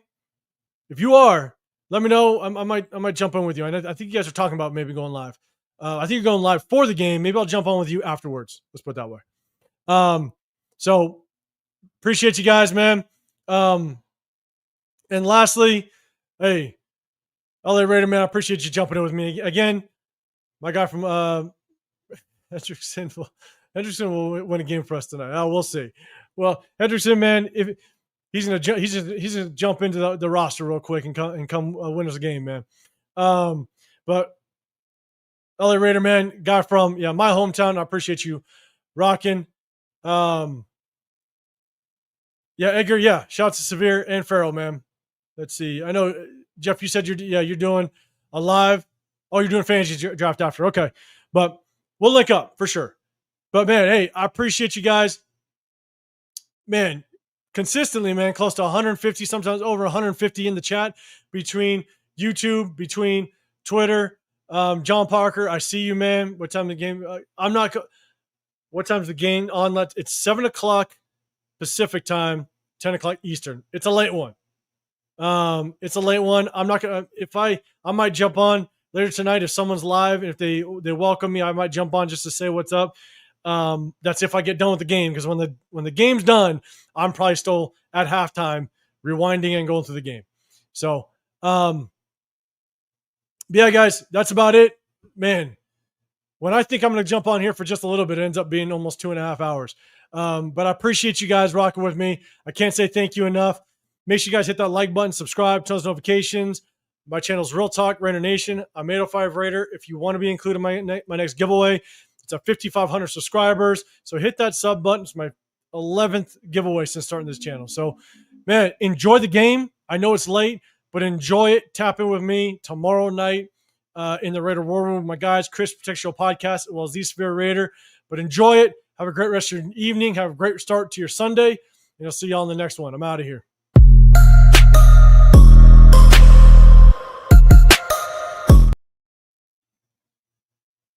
Cheers, man. I'm back.